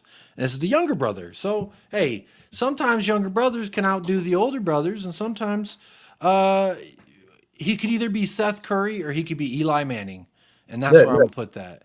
there's a I'm player. definitely down for the risk. There's a player we were linked with, who his wages kind of put us off. He was like 250,000. He was getting paid, and he's in a certain club in La Liga, and I'm pretty sure the comments know who I'm talking about. He was a winger, plays on the left-hand side, and he has a brother as well. But the younger brother looks like he's cooking a little bit more. And he goes by the name of Nico Williams. You heard of him? Oh, older brother Inaki Williams? Oh. Is that what we're doing? Hey. That's what I'm saying. That's another great example. I forgot about the Williams brothers. They were both cooking. And you know what? Yes, the younger brother ended up being better, but look, when Inaki Williams was hitting his heights, everyone loved on him. So maybe that's what they're doing with Jude right now. Let this rose blossom so this rose can rise and meet it as well. And if he hits anywhere like Jude, bro, for 20 mil, it's worth it. But anyway, I was trying to say final thoughts. That 20 mil, we spent more on Brian Hill. All right. Apparently, what the fuck is 20 mil to me? Apparently, Eze has a brother. I don't know. Could leave it there. But I don't know. Let's not go there. Elise has a brother who's at the Chelsea Academy, I think. And that's why they're saying he'd choose Chelsea over United, is because his brother's at the Chelsea Academy. I feel sorry for Jude Bell. Maybe we should swoop in and do us a little Jude Soonsup Bell action. You know, just pick him up. I'd roll the dice on a Bellingham brother before I roll the dice on an Elise brother. Personally, you know, it's just different levels. So I'm for it. Eden Hazard and Thorgan Hazard. Hey. Wasn't as good, but he's still balling. You know what's funny? Thorgan Hazard has played professional football this year. You know what Eden Hazard didn't do? Play professional football this year. Anyway, Marcus Edwards, no thank you. No thank you. But anyway, I'm going to end the show there before my daughter yells at me for using my indoor voice. But Ash, yes. I am working on putting your channel link in the description of this video. So those of you on playback, go subscribe to Spurs Kings TV right now. Bunch of great guys. There it is. It is in the description right now. If you refresh your page, and I'm sure Ahmad will pop it in the chat. But you can find Ashmatic and the boys there. But any final thoughts? I mean, I know I asked your final thoughts, but like you're signing. Yeah, no, I was just gonna say, like, I am doing a show tomorrow, and I would love to have you on. I'm asking you live there. I don't know if it's allowed, but I asked the wife. I don't know if she's gonna. I do have to run it by Congress, but hey, we'll find out. We'll find out. I mean, if the worst thing that she can say is no. It's the worst thing she could say. I want to look at Job a little closer tomorrow. I want to analyze it. I want to break it down. I want to dive into it. Watch 1 game minute of Joe Bellingham. Listen, sign him up though. We're going deep. Sign him up. Hey. Deep. That's what I'm saying. That's what I'm saying. I ain't watched 1 minute, but sign me up. That's how I spend money. That's why I don't run a $1 billion club. But anyway, big up Spurs Kings TV live tomorrow with the Ashmatic analysis. Then you got a Rivals show after that as well. Rival show Wednesday. You're welcome to come to that as well. That's going to be a laugh. But it's going to be talking transfers and having a good laugh about international football. But yes, I'll leave it on that, man. 9 p.m. guys, Tuesday, Wednesday. Do tune in. There's a few other transfers that we haven't spoken about that we are linked with, wingers especially. I will bring them up. So if you want to find out, do tune in, guys. Do give us a subscribe. There it is. Spurs Kings TV. Like, subscribe. And if you haven't liked and subscribed here yet, in these 2.5 hours, you're not going to. But I'm going to go ahead and end the poll right now. 186 votes. Damn near 200 votes, which tells me we could be damn near 200 likes. I guarantee when I refresh, we're not going to be on 200 likes. Let's see. Or not 180 anyway. 118. So there's about 80 people that voted but didn't like, but that's okay. We got over 100 votes, and that means I can feed the family tonight. I'll let them out of the dungeon. But I'm going to end the poll there. 187 votes. So someone just got their late vote in. Thoughts on Santi Gimenez? 44% says I don't really know much about him. 32% says I love him. Perfect fit for us.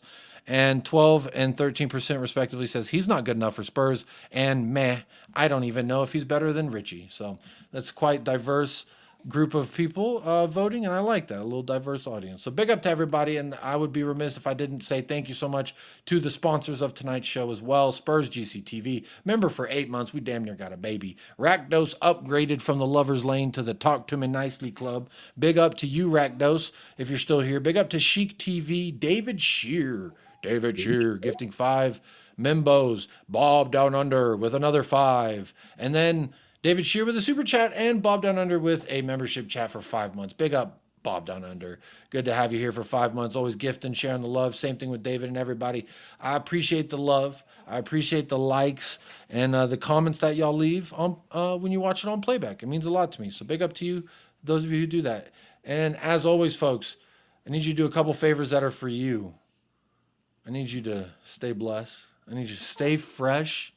What's that? You said up the lads and come on. Oh, she's making a crate. She's like, what the fuck? And come on, you Spurs. Oh, and I'm redirecting the staffy. Go on over there and say Jacob Raid or say Ten Hag in. Ten Hag in, Jacob Raid. Both of those work. I'll see you next time in this very place. Take care. Come on, you Spurs.